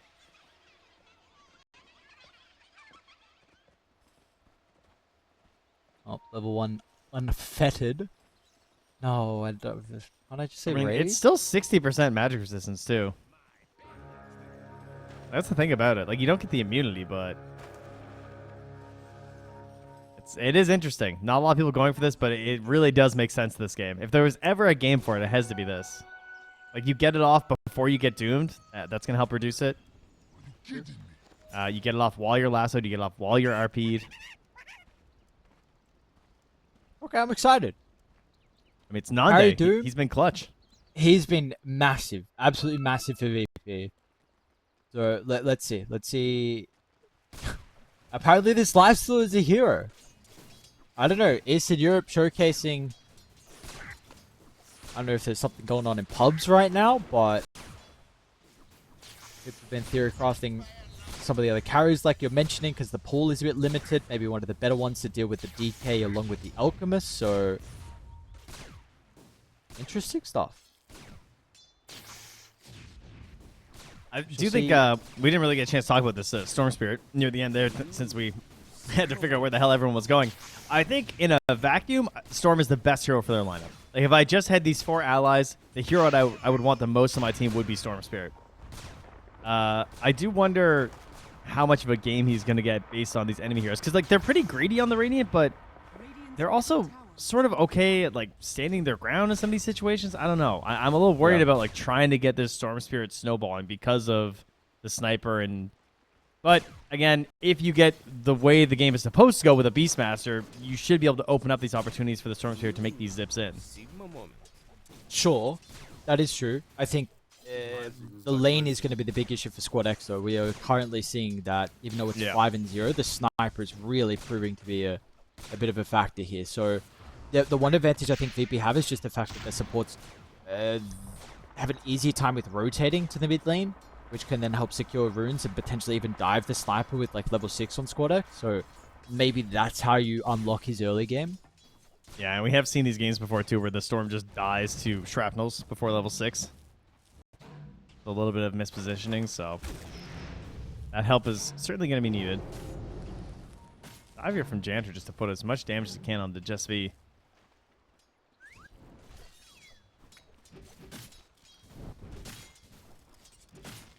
Another thing, I suppose we'll have to see the stacks as well from VP. I mean, they don't have the greatest stack makers, but maybe that's a way you can assist the Storm Spirit too. Oh yeah, stacks are crazy this game. Magnus Bat on the Radiant, like they're pretty much in desperate need of those. And then Dire Side, the Beastmaster, and Storm Spirit want to rely on those as well. So I would be hoping to see as many stacks as possible and perhaps some wards to go in and try and deal with that too. blocks in these camps if you get an opportunity here. Who do we feel like is the hero that needs to have success here for one move? Because it definitely does feel like their lineup is quite greedy. Who do we feel like this game kind of revolves around for them to have success? I think it's between the Bat and the Magnus. It kind of depends on how the farm gets distributed. You know, the timing of the Bat Blink and the timing of the Magnus Blink, those are probably the two most key items so that they can actually make these fights happen. So either you just like let the Magnus get his Blink on the earlier end, fight with the Bat to help secure the Bat the next Blink, or more likely, I feel like Mag will take a little bit of a backseat and maybe give some of the earlier stacks over to the Bat Rider to try and get the Blink Dagger. And we might see them kind of come out at the same time. Like we get Bracer and Nullifier first for the... Bracer and Null Talisman first for the Magnus like we often see. In this game, he's actually gone for the Wraith Band, which is cool, instead of the Bracer. And then we'll work on both getting Blink around the same moment. And that is the thing for Virtus.pro. You did not opt for a save. You've gone for the kind of aggressive counter-initiate route with the Lion Hex, which has been great versus the Magnus in the past. But we'll see what it can do versus the Bat Rider. Yeah, put some pressure on this Phoenix, too. Because you don't want to be like too crazy with your dives. Yep. Definitely says there's probably a big advantage for teamfight for one move, so then that is where the early game ball up comes into play for Virtus.pro. So we'll see a lot of those timings come down to like the Storm Spirits kills. Nande looks like he's having a really good time at the moment though, 25 and 13, so a lot of denies for the Lifestealer. Which I'm a little bit surprised about. I thought the Mag would have had a better time in the lane considering just the raw damage advantage that he has. They've been pulling the lane apart a lot, too, though. So he's not able to just like sit on top of him and get any denies, really. And then Nande, of course, just constantly feasting. So it's difficult to have any sort of chance to really harass him. And then there's an Ench, too. So he's actually going to go through the Twin Gate. Not sure how much you can get into play like this. We'll see. Oh, good time for a ward. From Janter, spots the Ench. See, are they setting up a double wave maybe to dive the Doom under the tower? Probably not the easiest person to be able to go for though. But rotation will not work out. Like you said, nice ward from Janter. Now Problems is hunting. Like, where's the Storm Spirit? I mean, you know where he is. He's going to be farming these camps somewhere. One camp's empty. Next camp gets taken by Squadix. He's going to run home. Doing all that he can in this matchup. Yeah, the CS looks close, but net worth-wise, not that close. 500 gold gap because he's farming so much on the neutrals. And difference is playing a very different hero than a lot of these games. He's had to be pretty active. He's been a lot of playmakers, lots of tiny from this guy. Now he is just, I'm the sniper. You know, I'm the big carry. That's what kind of allows you to do these heroes like the Doom safe lane. Mid lane though, no more than likely he's going to TP back in, so a big opportunity for them to kill Squadix and give him the walk of shame. Difference went deep under the tower. They're going to send the Enchantress creep forward. Difference taking a lot of damage, but is it going to be enough in the end? Stuck inside the tree line, the pine cone going to work. Janter as well. I don't know if he took a bunch of damage from the tower too, but in the end, like, not bad for Virtus.pro. I mean, unfortunately, sure, the Storm Spirit, but I feel like that is maybe the best case scenario with how that started. Yeah, I did not think they were going to get the sniper back. He just ends up so deep under the tower. The damage is there from the Ench creeps. Very important they take him down. Sure, it sucks for Squadix, no doubt, but at least the sniper isn't going to be like level 7 or 8 or something after a fight like that. It's going to be 7 anyway in a moment after this creep wave. I mean, Difference is still going to be on top of the board, but at least that's going to bring him a little bit closer to Nande, your life stealer.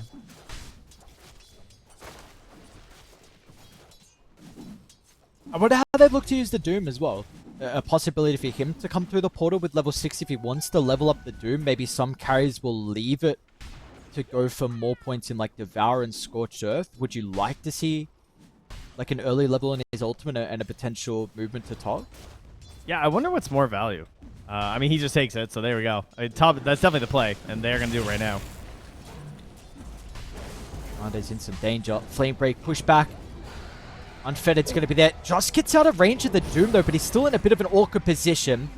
They're going to try and split their attention. Woe should be able to chase down with the Enchantress. Meanwhile, over to the right side, Nande is not escaping, so the move isn't just good for one, it also gets a secondary kill. Mid lane, same time. They're turning on the difference. Oh, is this going to work? Strength Treads, double Wraith Band. Difference is surprisingly tanky. He's got the Wong charges too. They're not going to get the kill and they're going to die as a result of it. Uphill. High ground misses. Oh, so close, but man, quick responses out of the supports on one move. Oh, I love a good uphill hit. One of the best things in Dota, you're just not quite sure. Just be clutching these kills on the line. But yeah, good turnaround play there. Rotations from the supports. Still fine for the sniper. He gets some XP. And the supports get a big gold boost. Now, I mean, with the use of that Doom, he's already level 7 anyway, so he can go right back to pumping up that Devour. Roar. Okay, opportunity with the zip into the Doom. This is a heavy committal. Whoa. Looks like they're going to find the kill. No, okay, they get him at the last second, but notice he's stuck early level 6 from problems, and Squad X doesn't have a lot of mana. More than I was expecting, actually, I think, with the 1 charges. Even Lion's got finger, high level. Radiant's middle tower is under attack. Oh, that Observer Ward. Yeah, problems. Pings it. Knows it's there.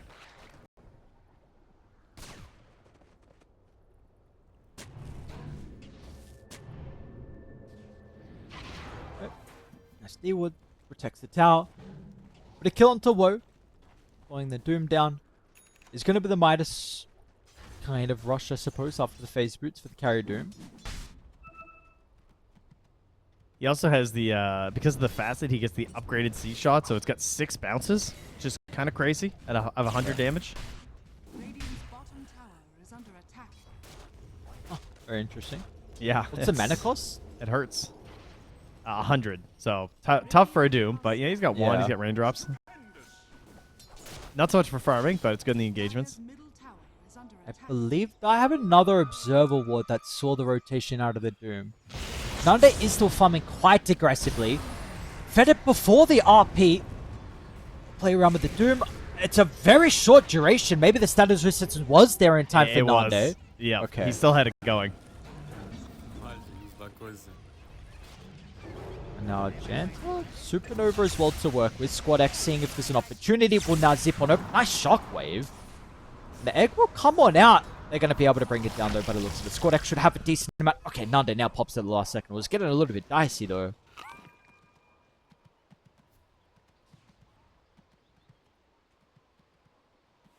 Trying to see how close he was. He was point, what? I think he was a couple seconds off. Yeah, he still had it for about 2 seconds on the unfettered. What level is it anyway? Just level 1, man. All right, well played.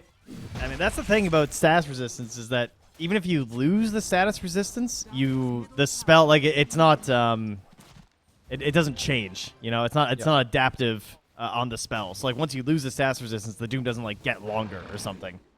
So, as long as you have that unfettered going when you get the initial Doom target, you just see that happen, which was crazy because that's supposed to be a 12-second Doom, and instead it's, like, what, 4 seconds or something? It's 60%? Yeah, it was very low. Very interesting because we do see, I mean, this would be an incredible Sanjin Yasha game. Lasso, Doom, RP. Oh, yeah. Oh, he's going to get it for sure. Okay. I'm definitely going to double up on that if I was him. Big. Stacks. Yeah, big farming steal here. I mean, see Beastmaster is pulling the Ancients over as well. Will not stop that, however. So, another very equal game, though, between these two teams. Like, to start off, really no big lead. Storm expected to be a little bit behind, but still not like he's completely bodied. No, he's getting runes too, which is very important for this hero. Problems needs to go and get some more stacks, though. This blink timing is going to be, again, as kind of expected, very similar to that of the Magnus. They're both, what, 1,700 gold on the Magnus and 1,700 gold on Bat, so they are neck and neck right now.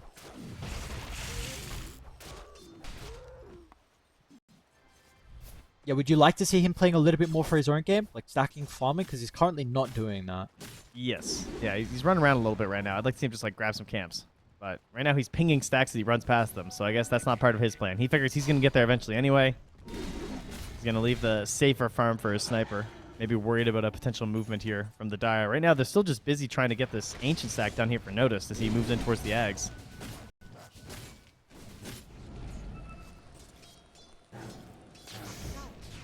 So he's going to finish up the Ags on Beastmaster in just a moment. There'll be another Wisdom Rune here in 1 minute. Lion already has the 3 points in the Earth Spike, 2 in the Mana Drain to help it with the Storm Spirit as well. And there's Blink for Mag.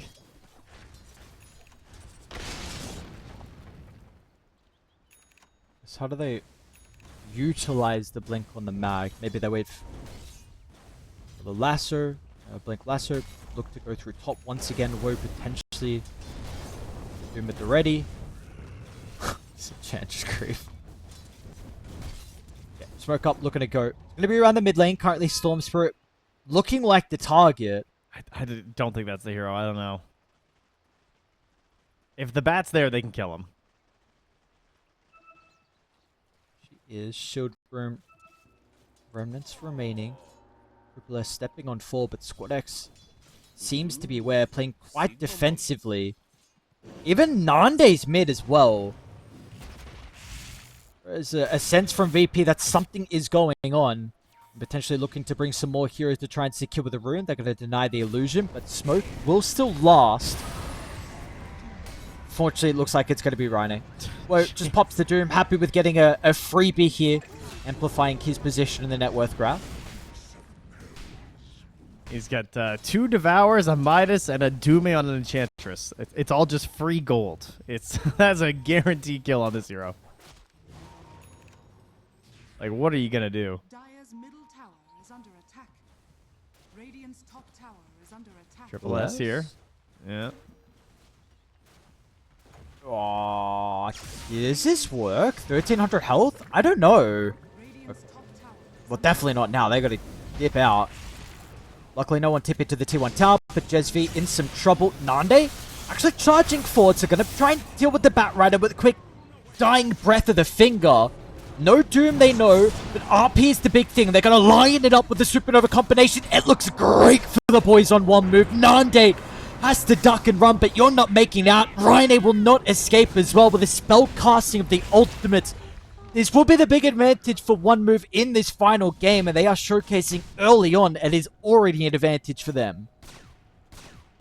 I mean, we did not get this pressure that you would hope for. Like, what in theory would be the downside to drafting so much team fight can often be this issue where maybe you don't have the best way to salvage your lanes or the best way to hold back some of these towers before the levels are up for the team fights. And when you think of these big ultis or like ways to punish these cooldowns. Now, there is still a window to punish cooldowns, of course. When these are down, we have very limited cooldowns that you need to worry about on the side of Virtus.pro, so that's good news. But, I mean, they never got that bottom tower. They haven't pressured the mid tower. They haven't got the top tower yet. They're going to get killed in the bat, though, so that's good. And it's an Invis rune, unfortunately, for Squad X. I mean, decent, but not the best runes. Well, speaking of objectives, they will at least convert onto Roche. Okay, so this is their punish, pretty much, right? For the lack of big spells. They think, hey, you know, we got okay spacing here. We killed the bat. We know where they are on the map right now. Let's just take this Roche. How long's the window with the ultimate storm cooldown? Can they look to do something straight away? Because I completely agree. Like, these objectives got to go. That was pretty much it. The window's pretty much over. I mean, they've got an Invis sitting on top of Difference right now, but that's a big ask. I don't know. It seems like a bit much. Dire's top tower is under Yeah, wait, don't worry. The Hellbear's coming.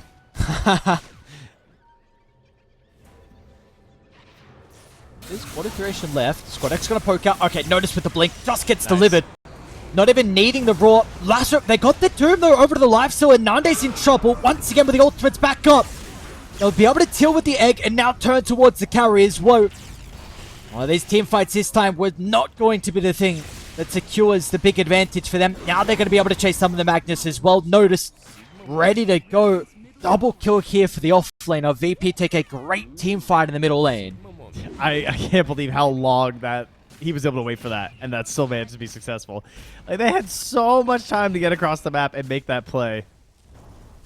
Notice with the confidence to blink in there because of the Aegis too, and Virtus.pro, after a pretty disastrous moment, kind of salvaged their game a bit here. Is under attack. They still will have RP, but that'll be the only big one that's left here in the tank when they come back online, so Radiant's bottom tower. might need to wait a while before they group up and go for something of their own. And then, of course, what's the best counter to giant team fight and these big cooldowns is it's going to be that Aegis.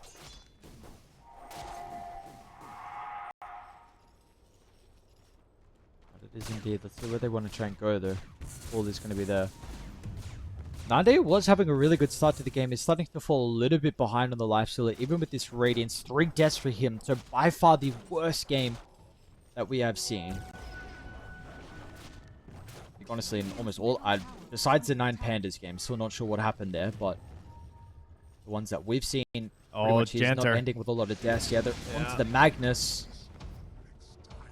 You know, I was worried that it was going to be the Phoenix going down here because he's sitting in the same spot the sniper was, but better read there from the Beastmaster. I'm not even sure how he got the vision on that. Oh, the ward. Oh, that explains it. Very good. This one just V. Saw the Magnets, got themselves a great kill. Bottom tower gone, mid tower gone, top tower gone. All your hopes and dreams of an Ench Beastmaster lineup being realized. Ren, very dead though.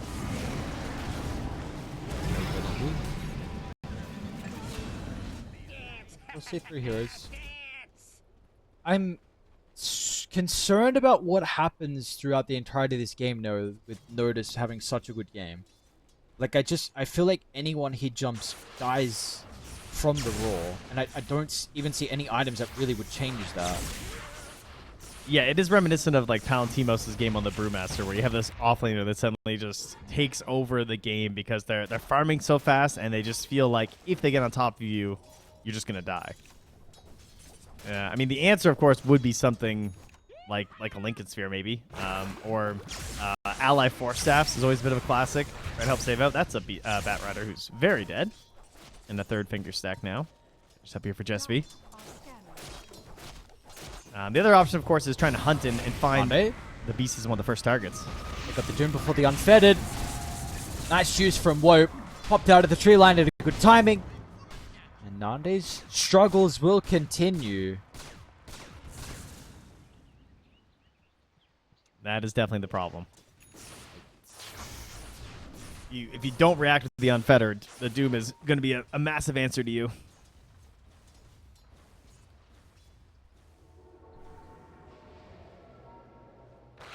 You're thinking about moving over here to the Tormentor. I mean, with the help of the Beastmaster, Notice could just come and take that down. I don't know if Problems wants to YOLO this. I think he does. Coming, though, on Radiant. They're starting to group up, potentially aware that this may be occurring. They want to fight. Hit.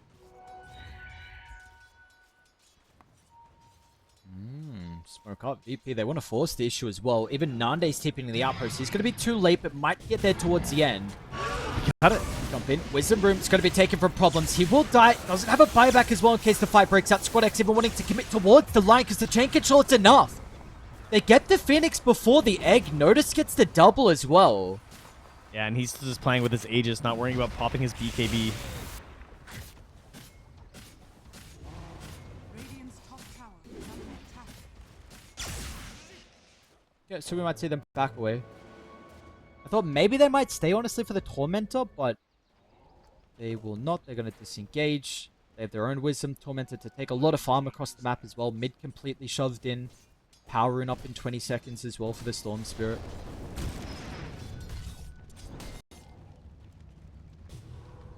And how much will BKB change this game for Woe on this Doom? By the time he finishes it, there's probably going to be a Lincoln Sphere finished up here for Squadix. I mean, maybe he gets one fight without it. That would be huge for them.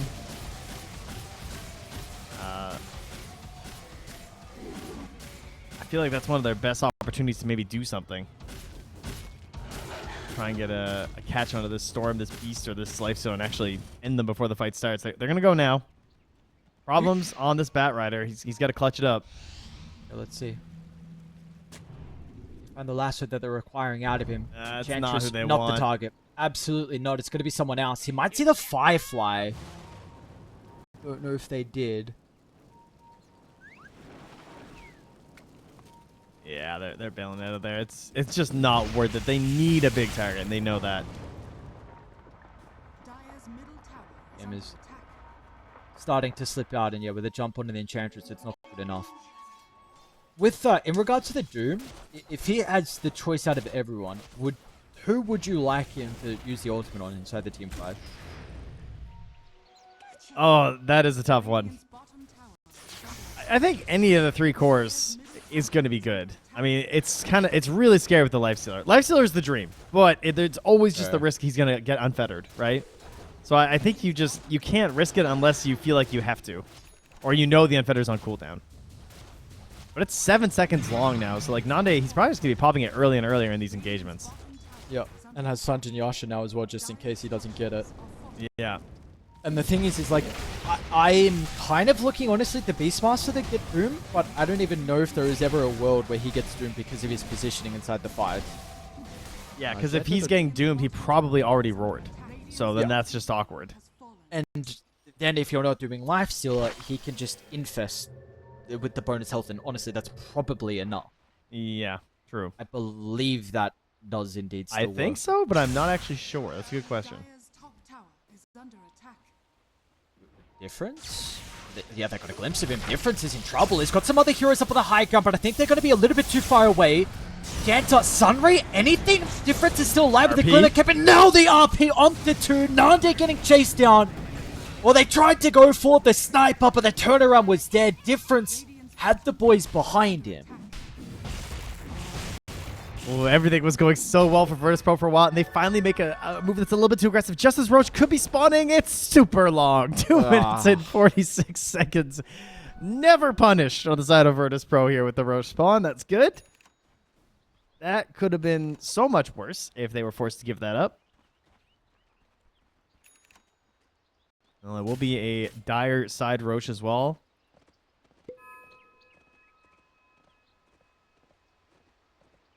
And I guess... what are we going to do here? We're going to get it on the map here? We're going to hunt some heroes?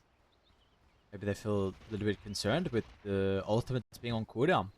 Potential threat of the Beastmaster, still unaware of... like, they really have bad vision on Radiant. That's true. They have no idea they're all sitting right here by this creep wave. They've just been hugging the tree line. Now, this is the concern for them. Your ultimate's on cooldown, VP back alive. But luckily, like you said, long row spawn. They will be in fighting position. Gonna be a lot of Lincoln Spheres this game, I think. Storm probably gonna buy one. Lifestealer gonna buy one. Sniper's thinking about getting one. I think Storm's got one, actually. Recipe on the Courier. Oh, yeah. Yeah, he's only 300 gold away. 350. Positioning here from Jess V. Could pop a smoke in combination with this ward, if there was a smoke. Oh, Sentry's just gonna miss.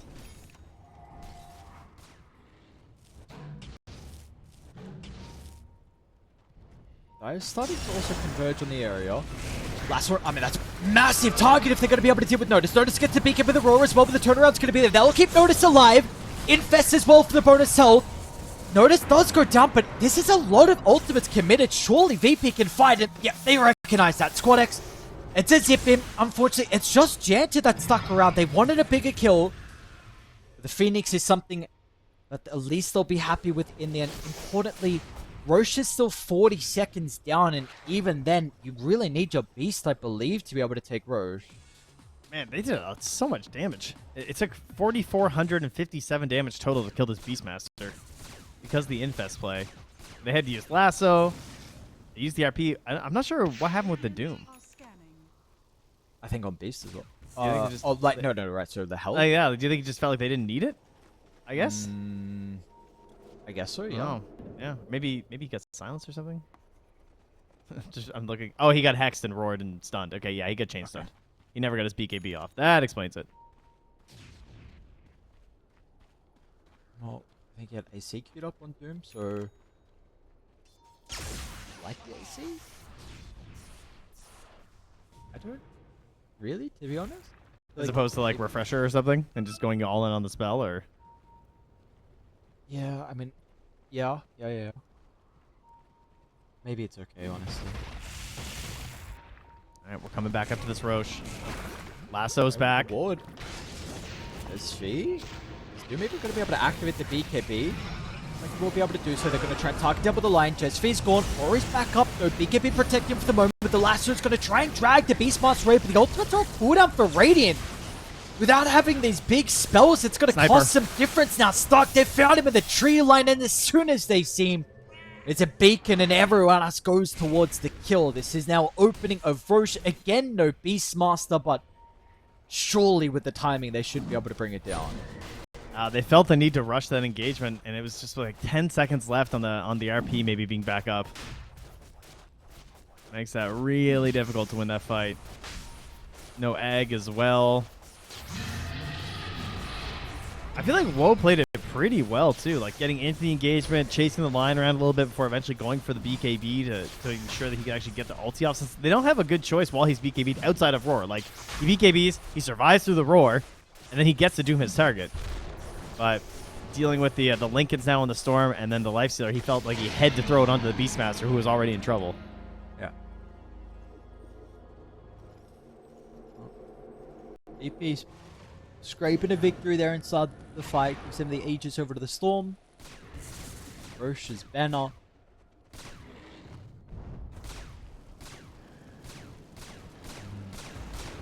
Feels like it's going to be a constant discussion in this game of the cooldowns for one move. Big window whenever they're not available, so looking at refreshes at potentially an early stage. Unfortunately, Mag is not having the game like we saw previously from Triple S, but that can definitely turn around. Yeah, especially when it comes to holding high ground. I was thinking about going for a Kaya Yasha. I don't know about that. Seems a little unnecessary to me. I feel like I'd rather go for a big ticket item, but I guess he just wants the ability to just fight now, and thinks that the next fights are going to be super pivotal.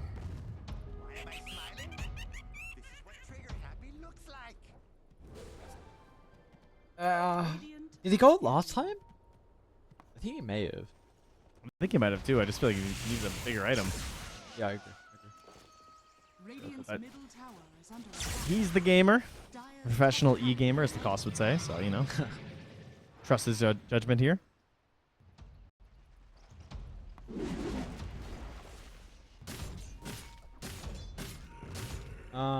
He went for... I keep clicking the wrong Dota buff. Right, doesn't matter. Alright, let's see. 3 minutes left of the Aegis. Let's see where they want to walk it down. Stormsphere continue to play super aggressive. They have an okay ward at the moment, but I believe he's cutting out the Phoenix. No, Phoenix just got rid of it. Protecting their jungle. They're starting to group up on one move, so maybe feeling strong enough to take a fight into the Aegis. Hola, señoritas. Yeah, Prasma is also almost done here for the Storm. 100 gold. Increases damage up by quite a bit. Is there a Radiant smoke, though, to maybe try and make some sort of play and wrap this around, or do they just want to sit on their high ground and peep their way to victory? Under attack.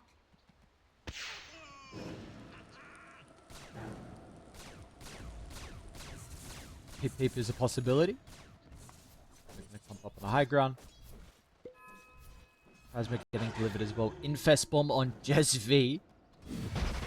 Why not? Radiant's middle tower is under attack. Just be the slow siege. One move. Radiant's It's not even that slow. confident. Hola, Yeah. señoritas. Goes down at a rapid rate. Glyph will slow it for the moment. What, X long's Big over. zip.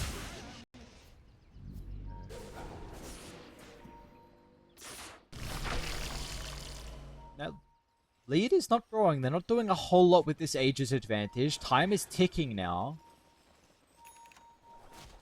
Radiant's middle tower is under attack. They don't have Nande as well.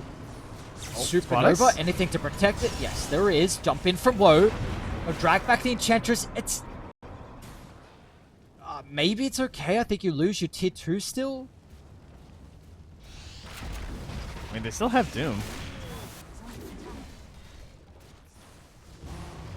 I think the tier 2 eventually is going down anyway.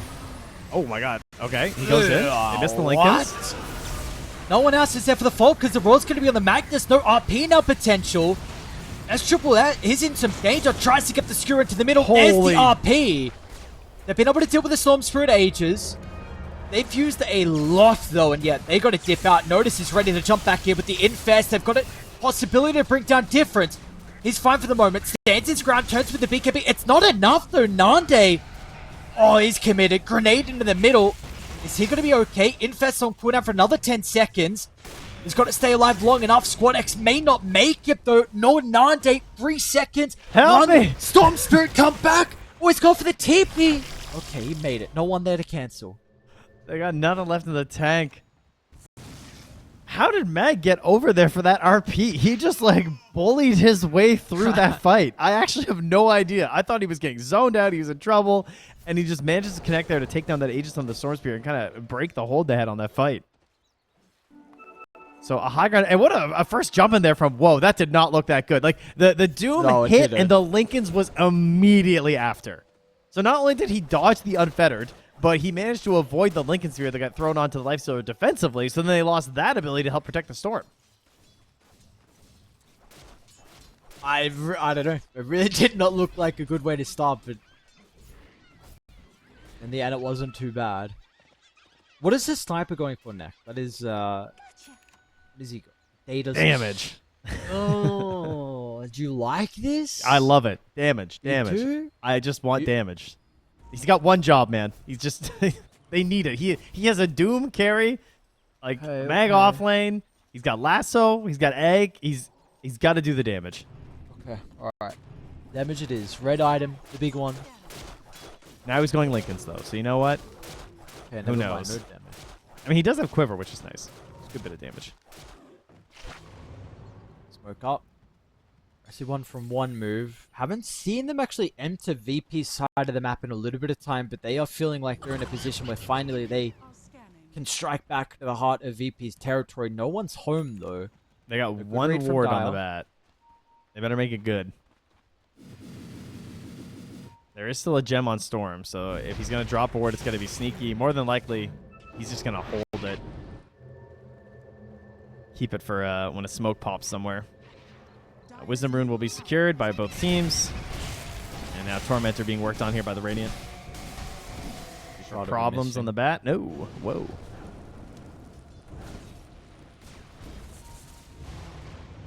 Everyone else has Shard. So that was a roll from the highest to the lowest player, and the highest net worth player got it. Lucky. VP got there's V. I don't know if you can do this. Nah. And they will get it as well. So both the carries being able to find their Aghanim Shard for free. Oh, wow. Yeah, they were all so close to net worth here, too. Lifestealer, Beastmaster, and Storm are all within like 500 gold of each other.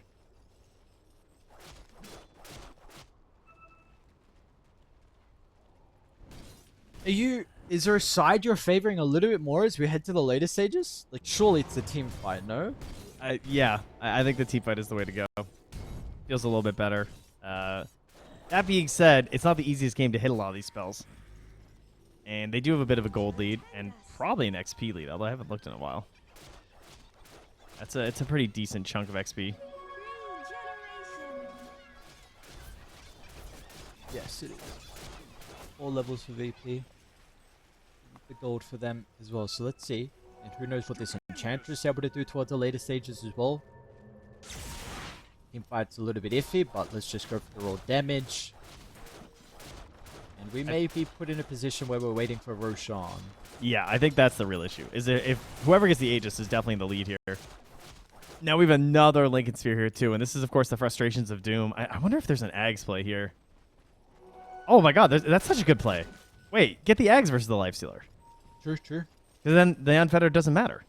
Yep. It's a very good point. Speaking of the Ags, it is available on the Storm Spirit. Look at the position from Radiant. And now, At okay, least there's triple Lincoln. All right, we're getting Ags, Doom. We're getting Ags, buddy. Put in the call to woe. God. This could either be a great position for them or a horrible position. Scepter, Vortex into Earthspike. But maybe if VP walk over the bridge, the area where the RP can go to work. This is that fight you were saying. Person who gets Roshan, third Roche of the game as well. Will be the ones in the lead for quite some time. You have vision with the shrapnel and the bat. A couple advantages there, but the wards are placed in a great spot here by the Lotus Pool by the Dire. So they have to really cautiously try and work on these. And do they have a gem? It's on the bat, and he's in the back right now. They're going in. No smoke. Zip in. Squad X for the reveal of the Scepter. Onto 3. Raw's going to stop the Doom. They'll try with a Supernova. Lasso's going to protect it. RP as well. Everything to protect the egg. It goes down, but it doesn't matter. It has done its job. Rhino, you're not getting out. All right, they're going to be able to bring stabilize. him down. Yes. Don't commit. Don't commit. All right, figure it out. Can you go take Roche now as one move? That's the question. Is it yours? Surely. It should be, right? But is there a play? Like, they're still sticking around here on the Dire. How are they still sticking around? No Raw. Really? Problems? Teetering forward? Runs into the tree line. Blown up 4-0. Instant buyback Enchantress as well. Really? Okay, now, now decide. Can you go Roche? That was kind of scary. We died really fast, guys. Storm Spirit Shard is pretty crazy. They have to, gem on the deck as well, but they've got to commit. You've got to do it soon. If you don't go now, it's too late. And these cooldowns are going to take too long as well, so the lifesteal's going to be up without the ultimates. Doom he has to force it. All or nothing before the carry's back up. Raw's going to be able to fight the sniper. Notice he's able to deal with the main damage source. He will die to the Sun Ray. Nande up in a couple seconds, but it doesn't matter about Nande because it's Squad X and the support. 5-man white, you don't need your carry.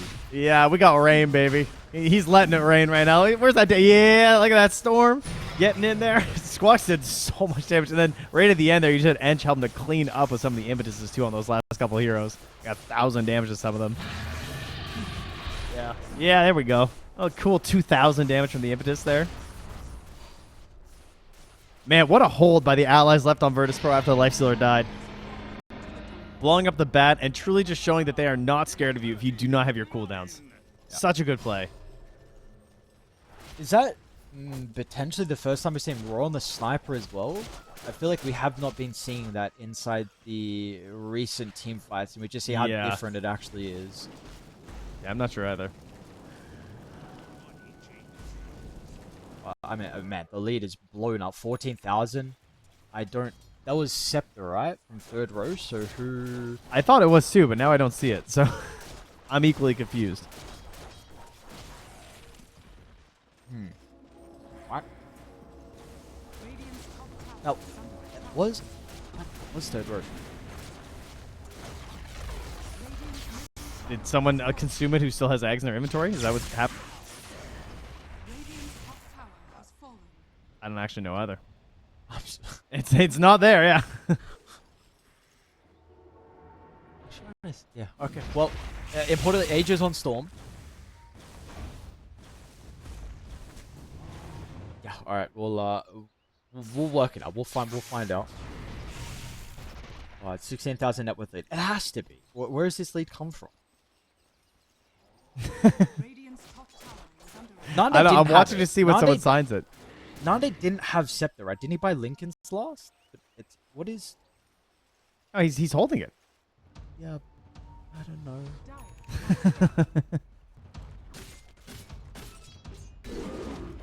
Okay, anyway. Nothing in base. We're chilling. So you are now... What's the buyback status looking like after? Maybe, was it not third? Are we crazy? I swear it was third. What? I don't know. Maybe Dota. I don't know. Doesn't matter. Dota indeed. What are we looking at? No buybacks for Radiant. Just the Lifesteal and the Beastmaster. With the buybacks currently.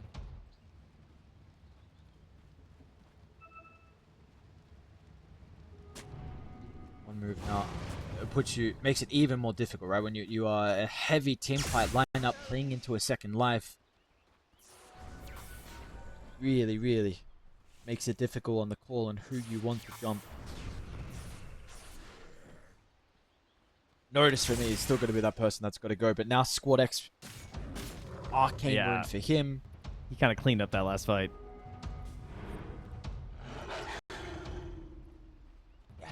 worth the Storm Spirit. Jeez.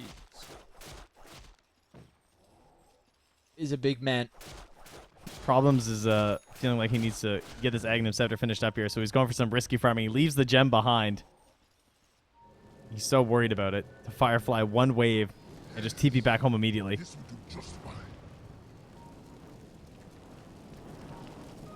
All right, this is Refresher, Beastmaster, Infested, moving towards your base. Aegis for 2 minutes as Squadix lurks nearby. Radiant Scan not connecting. Somehow still. I don't know how that stayed green. That was crazy. They're all right there.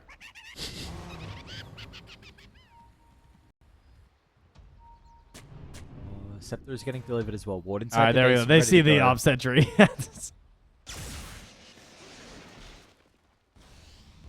Guessing that the one says. Squadx going to guess wrong. Quarter duration left of the Arcane.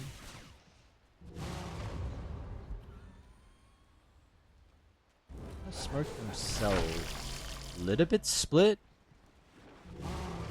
Inside the base. But the last remnant of the smoke, it's going to keep the beast alive. Do they what? Oh, it's messy, but it might not matter in the end. They're going to be able to get the target without the Aegis. Is this really going to work out for them? Zip over the top. Squadx finds the Vortex back. Nade's going to buy back. Big commitment for the team fight with the RP. They've almost dealt with the first life. They're going to be successful at doing so, but they've got nothing. Second They've roar. absolutely nothing left. There is so many ultimates used, and you weren't able to get as many kills as you were hoping for. Notice will stop the carry from moving away. No buyback on both the Doom and the Phoenix, and surely this is it. How do they hold it 3v5? Yeah, great commitment there from Virtus.pro. Tribus is trying to find something. He knows. There's, I don't know what the desperation maneuver is, but it has to be something. Trying to nuke some of that wave, but there's still creeps in the bottom. It's not going to matter.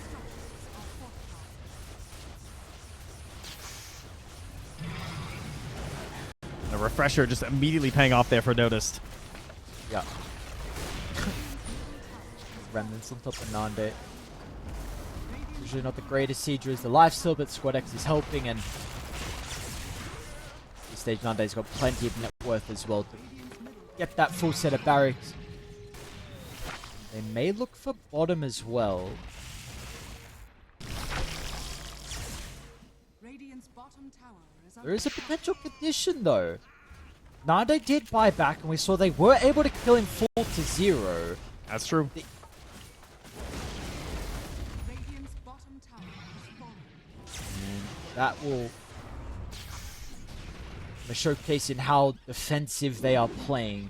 Especially now they're going BKB, so they're going to leave the enemy side of the map, go back, continue to farm, get these next set of items, reaping the rewards of the objectives that they've been able to claim. The economy is looking very good for Virtus.pro. 21,000 net worth lead in this final game. Thanks to the Midas and the Gluttony facet, though, we are still at 25 for this Doom, who does have the mute. So the BKB might not matter for this for Nande. Okay.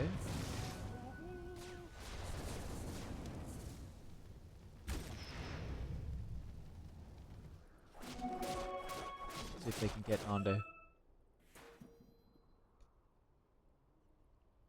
Quick pause, keep the they're not too long here for Mr. Woe on the Doom. Gonna be feeling the pressure though. One move. He needs every frame he can get, you know. He's got to get Yes. a reset here.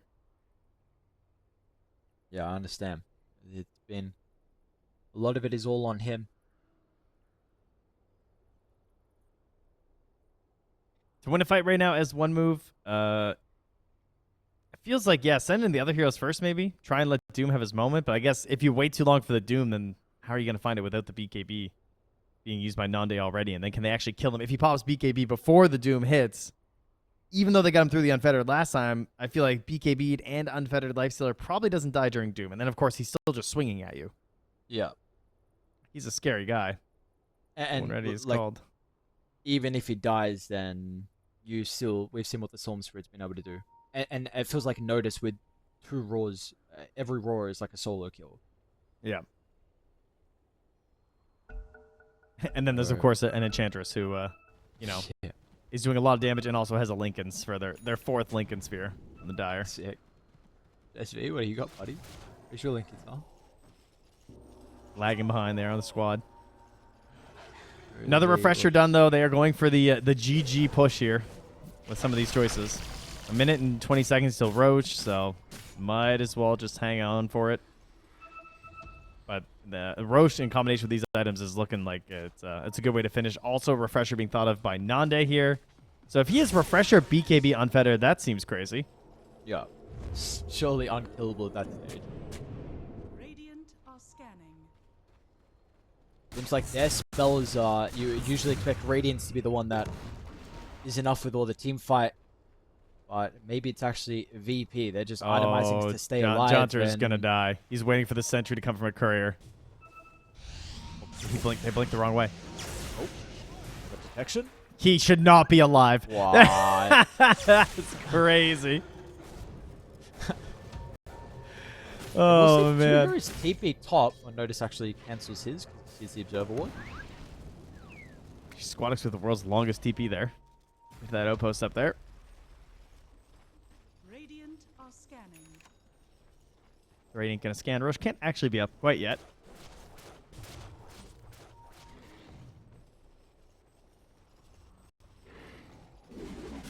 All right, here we go. They want to fight outside the base. They want to get their big catch. Harder for the sniper. More difficult spot to fight in these tree lines, but does have the ghillie suit, to be fair. So it is also harder to find the sniper, perhaps in that really key moment of the ghillie suit. That could be it. 3 seconds of glory. They may know soon, though, with bottom getting pushed out. Wait, Nande? Did they get a glimpse of Nande? Or he blinked back? Yeah, not quite. VP will go for one more fight. All they need. VP to knock out one move. And It's a long Roche spawn. Unbeknownst to everyone in this game, it's going to be a Radiant Roche for the most part. It'll spawn up top for 8 seconds. And they are dipping. They've lost control of the area, lost their ward. And their base as well, starting to be occupied by some creeps. They will have to give this up. Let's say 8 seconds. Let's see if they can bring it down in that time for VP. Or they can just be content with going to the opposite side. Just V being a bit risky here, I would say, with this move.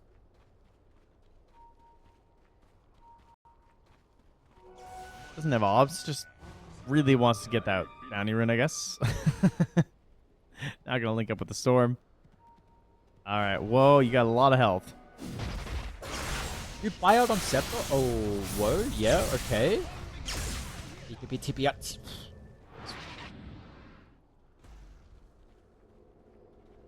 Do you want the mag to buy out the Scepter? I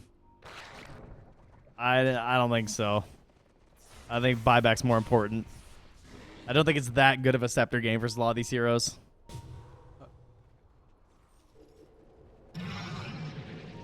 Or maybe the time it takes for them to move down bottom, get Roche, and then walk down the lane. Hopefully he's been able to farm enough for buyback and Scepter. If it's like 200 gold, I'm okay with it. You know, you get 1 kill, then it's back. He's so close. All right, 7 gold. He says close enough. Okay. So he'll tick into buyback now. He'll be all right. Let's see what this can do. One toss in. Triple S has been good, but he needs to be even better for this potential last fight. Games so far in Eastern Europe been going long. And we will confirm this Roche, we see a refresher shard. So, at least this one's gonna spawn on this Roche. Ease as well. Ease for a while.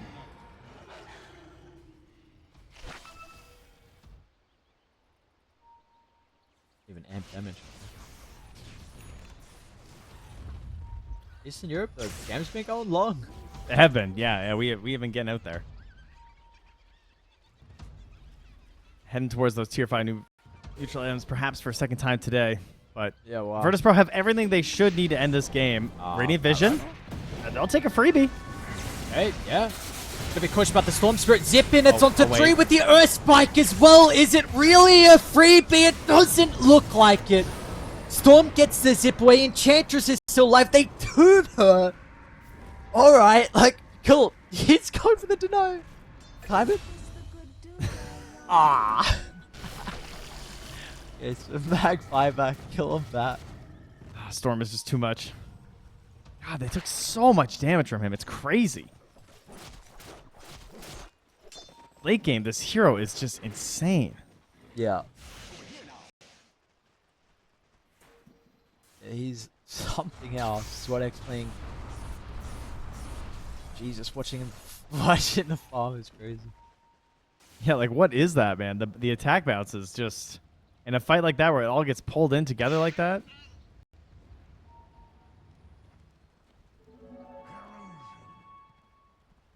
9 heroes with a buyback. Mag, of course, recently using it.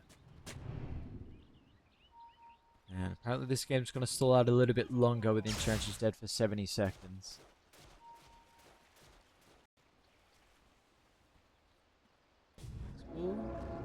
About under 2 minutes left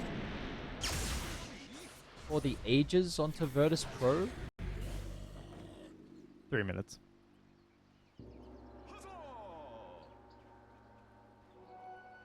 I say go. I think it looks good. Yeah, sure. Holy, this lead is large enough. 28,000. I mean, I know you have said though that like late game this lead. How much is it truly a factor? I think for now the items are still a little bit lagging on the Radiant, you know? Like we don't have our like refresher mag. If we had a refresher mag, I feel a little bit better about it. But, you know, he's just getting there. One step at a time. Storm going to take down that ward that had the opportunity there earlier on the edge. Lifestealer and Beastmaster hunting. Dire are Very scanning. close. He steps out of the base and this is ready to pounce on an opportunity. We will not see anyone. Bottom lane, maybe onto the Lion. Lion and Storm are fine. They're going to regroup up with the respawning Enchantress.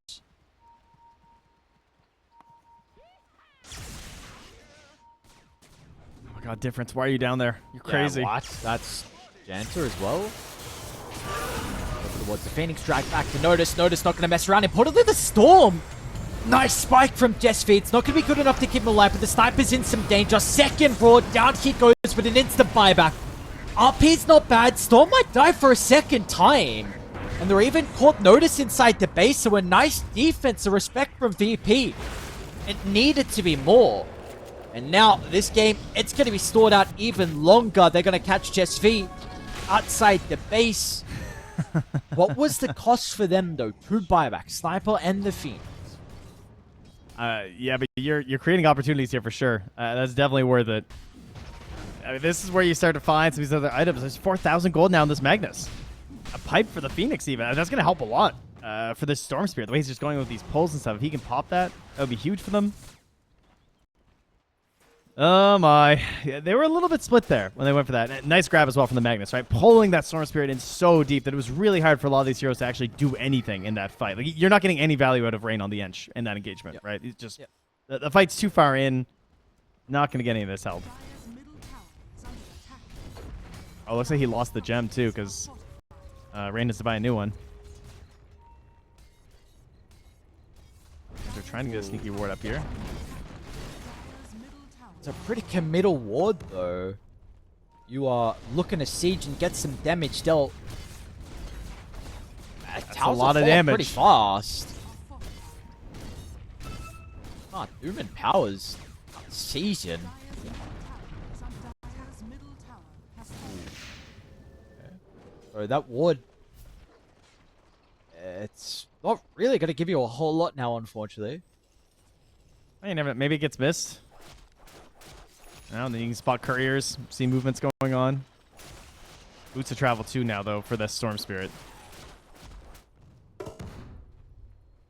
So going to be able to find some offensive moments and perhaps even join in some of these fights if one of his teammates gets going on. There's no... Are we actually going to get 60 minutes? Is this going on? Yes, sir. I mean, would you want to fight again without Aegis? I'm down to hunt with the double roar. I think that is the best way, but we're still 30 seconds away from double roar. And then at that point, you're only like a minute and a half away from potential Aegis.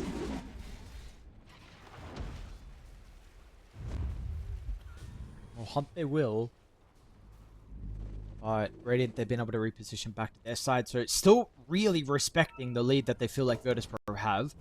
And also importantly, the buybacks were a big thing that we used for one move, so this fight needs to be even more perfect for them. Triple S. Planning to walk out of the base, just shows with the shockwave. Margin of error, very low.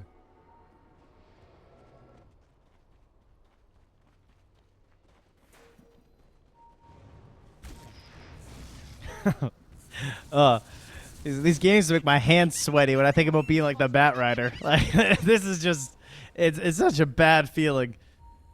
When you hit the spells, it feels so good, but like we got Lion is the only one without a Lincolns. Yeah. And you're sitting here as this bat with an Aghanims, and you're just like, all right, that's my mark.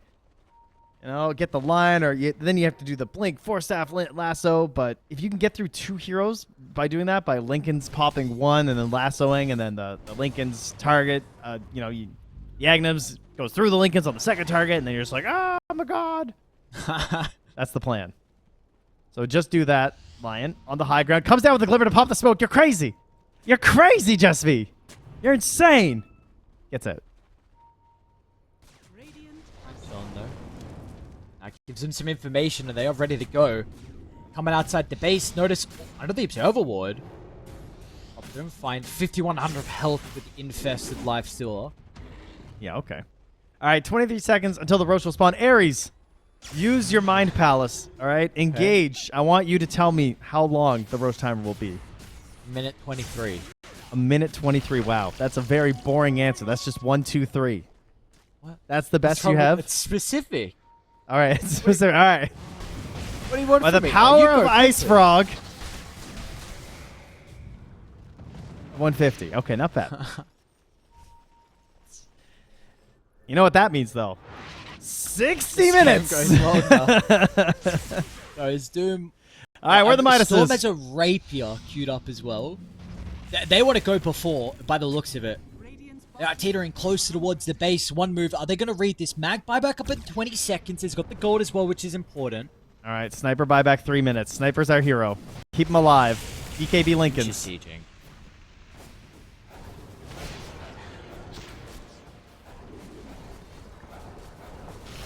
Always also not an easy jump to see how far he's playing on the front line. Nande will pop up and now maybe think about sieging. Uh-oh. Odd plus skewer back inside the base. Nande's going to be able to play around with the BKB. There's the Doom out. It's pretty good. Is he actually going to die inside the combo? No. The unfettered status resistance, it's okay. They pop some refreshers for this. They need to get more. Notice isn't going to die. The Infest keeps him healthy. And they use everything and get no kills? They most certainly did. Yes. Everything is down right now. Now, keep in mind, there is refresher gold. So there's a potential play from Triple S. It's also 15 seconds till tier 5, so the Dire don't want to go. They're also moving towards the Storm. If they got this catch, that would be crazy. He's going to buy the refresher right now. Whoa, if he catches Squadix, he's the GOAT. Whoa. Oh, keep going. That was so close. Oh. I mean, you know, it's still a big ask, but maybe with the allies nearby, last time was up in a couple seconds. All right, 60 minutes. What do we got? I think Woe got 1. Pirate Hat for Rain. Only 1 so far for the Radiant. And it's Mirror Shield. Ah, how do you like it? Okay. Nice. You gotta, if they all get Mirror Shields, though, like, can we... sometimes I feel like I'm just crazy saying eggs. Like, I get it's hard to stick on heroes, but, like... Surely, there's a point where you just have to. Oh, that's cool. The Seer Stone on the Magnus. Yeah. How many do Radiant have? Let's see, Roche is going on, so they're going to get this up. Yeah, 1, 2, 3 of them so far. They farm, my friend. It's another refresher shard, though. So no eggs. Honestly, the eggs would be good just to open up some inventory slots right now. Yeah, yeah. Would you give the refresher to Nande, I guess? Maybe Lion? But Yeah, I think Lion. does would be anyone want really good. Aegis or refresher? Like, what are we doing? Well, let's Yeah, take we're it. just chatting. What do we got? Aegis on Storm, Cheese on Enchantress. Didn't see where the refresher shard went. We do have another tier 5 here sitting on the Bat Rider.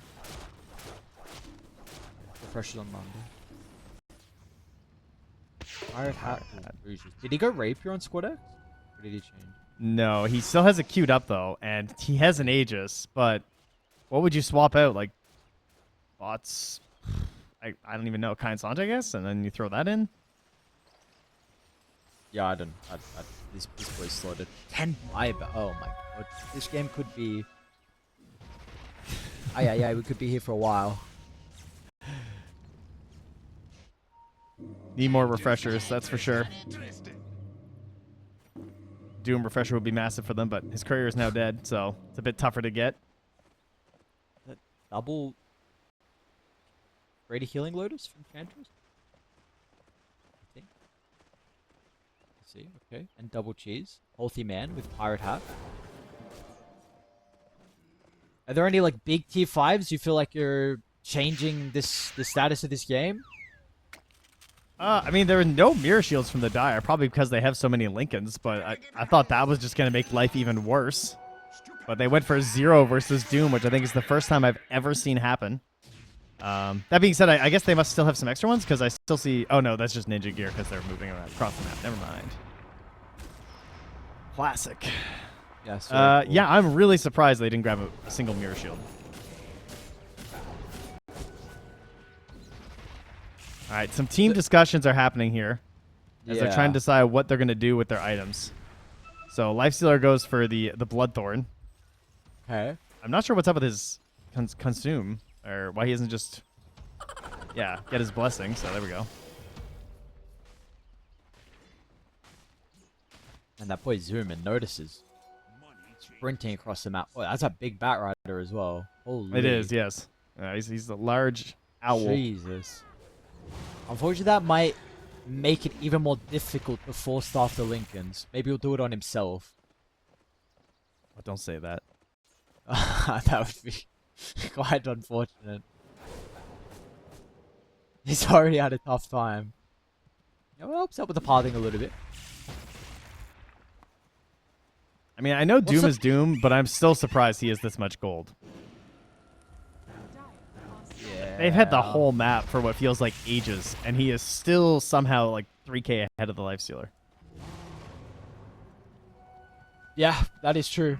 Even with all that being said, me not seeing Refresher and Scepter is somehow makes me feel like he's still poor, but I guess it's hard to please me. How much more net worth would he need? It's what Just banking on that Roche, you know? Yeah, well, I don't know. They haven't left the base in what has been a long time. I don't know if you can take on this Roche too much longer.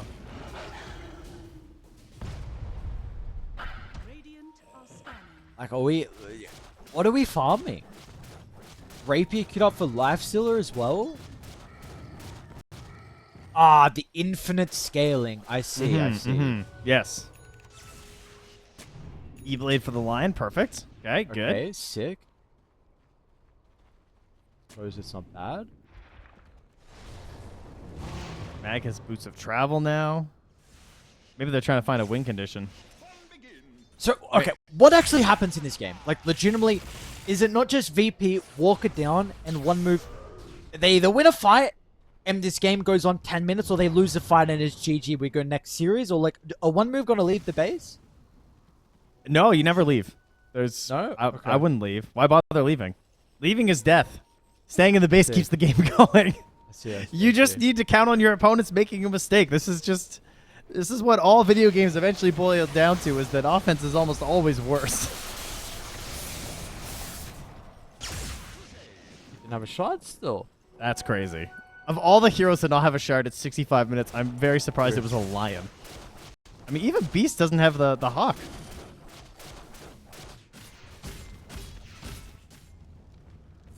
Yeah, what's going on, lads? These items. Is Woe not got enough for Refresher and Buyback? He's got 10k gold. I mean, his courier was dead for a while, so I think he's just getting it now. I think he was too scared to go it himself. Oh, They're doing some courier shopping together. Ages is out. Has this been 5 minutes where nothing's happened? Yeah, buddy. What's going on? My Storm is 1,600 gold. So 60,000. What, like? Man, he's farming fast. Oh my god, a smoke. No way. Oh my god, it's VP smoke. Moonshard, maybe? Maybe this wave, actually. There is an opportunity. He was getting close, but nope. He's ninja geared up. Can I get a Moonshard on my Lifestealer here, perhaps, with 12,000 gold surplus? Is that a crazy thought? No, I think it's okay. Maybe help him out a bit? Just wants to free up the slot, I suppose, with the Scepter. No, I mean from the Storm. Oh, yes. Yeah, okay, yes. Yes. Yes, he should. What is he? Yes. Like, he's just 100%. absorbing all the farm on the Enchantress? map and not using it. He's just a society billionaire. You know, there's hungry Lifestealers here. This guy's just hoarding wealth for what? It doesn't compound. There's no interest in Dota Squadix. This Your friends mid-ward need they gold actually too. Could look to use Woe. Gets a jump. They're going to use it on the line, so Woe just wanting to take the support out of the team fight. A little bit of control has been frustrating. All his teammates are just pinging their Lincoln Sphere is ready. Like, they're all... It's like cool Lincolns, bro. Yeah, Where's your mirror shield? Nice neutral. all right, well, they're out. They're feeling like they got something, shockingly, as this And they're under 48k award. lead. Storm got Rapier as well. Keep in mind. So, Friday, do they know problems? What's going on? Oh, Lincolns. Ah, no, it didn't work.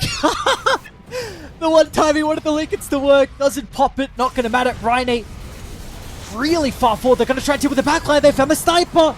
That's the big target. Squad X by himself with the Rapier pickup. They missed the RP.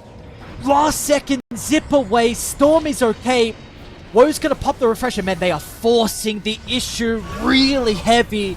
Without the big ultimates, how are you going to be able to win the team fight? It's a last-ditch attempt, but it's just not enough. Notice, he got a glimpse of the sniper, and instantly they're going to beeline to his location. Difference, protected with the BKB, 4-star further towards the base. Buybacks maybe the last hope here from one move. As Nande pushing on forward. They don't have the vision, though. For Janta. The sniper gets back because his mirror shield reflected and killed the Beastmaster on the roar. Oh, what just happened? The game got delayed. By like potentially 7 minutes. It's a fast Roche. It's coming back up. Dude, Roche didn't matter last time as well. Yeah, nobody even wants it, but at least it's dire if they get there fast enough. For a little bit. Let's see. Oh, where's the Rapier? That had is it, right? a He died. great question. Yes, he did. Oh, wait, did he even have it? He might not have had it with him. I swear. Yeah, Storm has it, on his courier. Oh, okay. I'm swear he had it in his inventory. Stockpiling. Yeah, see. Yeah, I see no Rapier. I see a gem that they're gonna get. Yeah, no, leaves the gem down. Radiant's courier. Oh, buy Moonshot for Woe. Did he really go Moonshot instead of like... Radiant 53,000 net worth lead. Surely not. It's too large. This is too big of a lead for you not to be able to end. It's 29% for one move. What is that? That's Dota. I mean, it's in the end, it's all like, what is... There's 14,000 gold on this Storm Spear. They're just doing nothing. It's just it's a couple of buybacks, you know? What other buyback status is looking like? Like, there was a lot used that last engagement. Dire, Beastmaster, Ench, Lion were all used, but Storm and Lifestealer still have theirs, which are huge. Okay. Woe showing inside the lane, and VP to run to bottom. They're showing Doom as Woe is the only one that does have this. Are scanning. I mean, it's a Radiant Roche. Again, this Roche, maybe Sniper would feel kind of okay. He's got his A on this now. Whoa, oh, the backline stab. The position from Noda. Smoke's gonna pop. Problems with the high ground ward. Gonna be able to get the read inside the lane. Doom onto the Enchantress, okay. One of the buyback heroes previously. Difference is in big danger. Up with the RP. Might be enough to be able to keep the Sniper alive. Nande's going to be able to lock onto his top with the figure. They take away the main damage source. And without the Sniper, it probably feels like there's no hope. You're begging for some big RPs. Wait, Maybe Storm? the one on Storm is enough. That's a dieback. Squad X instantly into the grave once again, but Nande surely, how do you deal with the Life Stealer? They They'll can't. hold the Magnus into place. Nande will reign supreme. Woe as well looking for the finishing blow, but notice he's still got another Roar. They won this team fight with the Roars at the last second. They're going to be able to get the Phoenix as well. 2 against 3. Surely this is all they need. Yeah, leaving the base is... it's one way to maybe get back into it, but it's also the only way you can probably lose this that way. And now Nande going to march up the high ground with 2 heroes here. It is 2 lanes, but the Rapier is on its way on the Courier. They can make their way towards the tier 4s. All right, what do you got? Oh, I don't We know if also they have got AoE much. Hex. How'd that miss? Oh, what do you really do? Nande Siege, Noda Siege as well. Woe's maybe going to try and deal with Jess Feeds. A decent amount of damage here from the Doom, but the Doom's in trouble now. Force over the left side, but the Hawk follows him. Nande does as well. You are out of this series and the qualifiers as well, man. Virtus.pro, they had to work for 72 minutes, but in the end, they're going to move on to our final day of the closed qualifiers. Ah, that they are indeed. I was a little worried we were going to be ahead of schedule here and maybe have to have an hour break for our lovely viewers, but thankfully we'll just have about 30 minutes. Thanks to Virtus.pro One Move giving us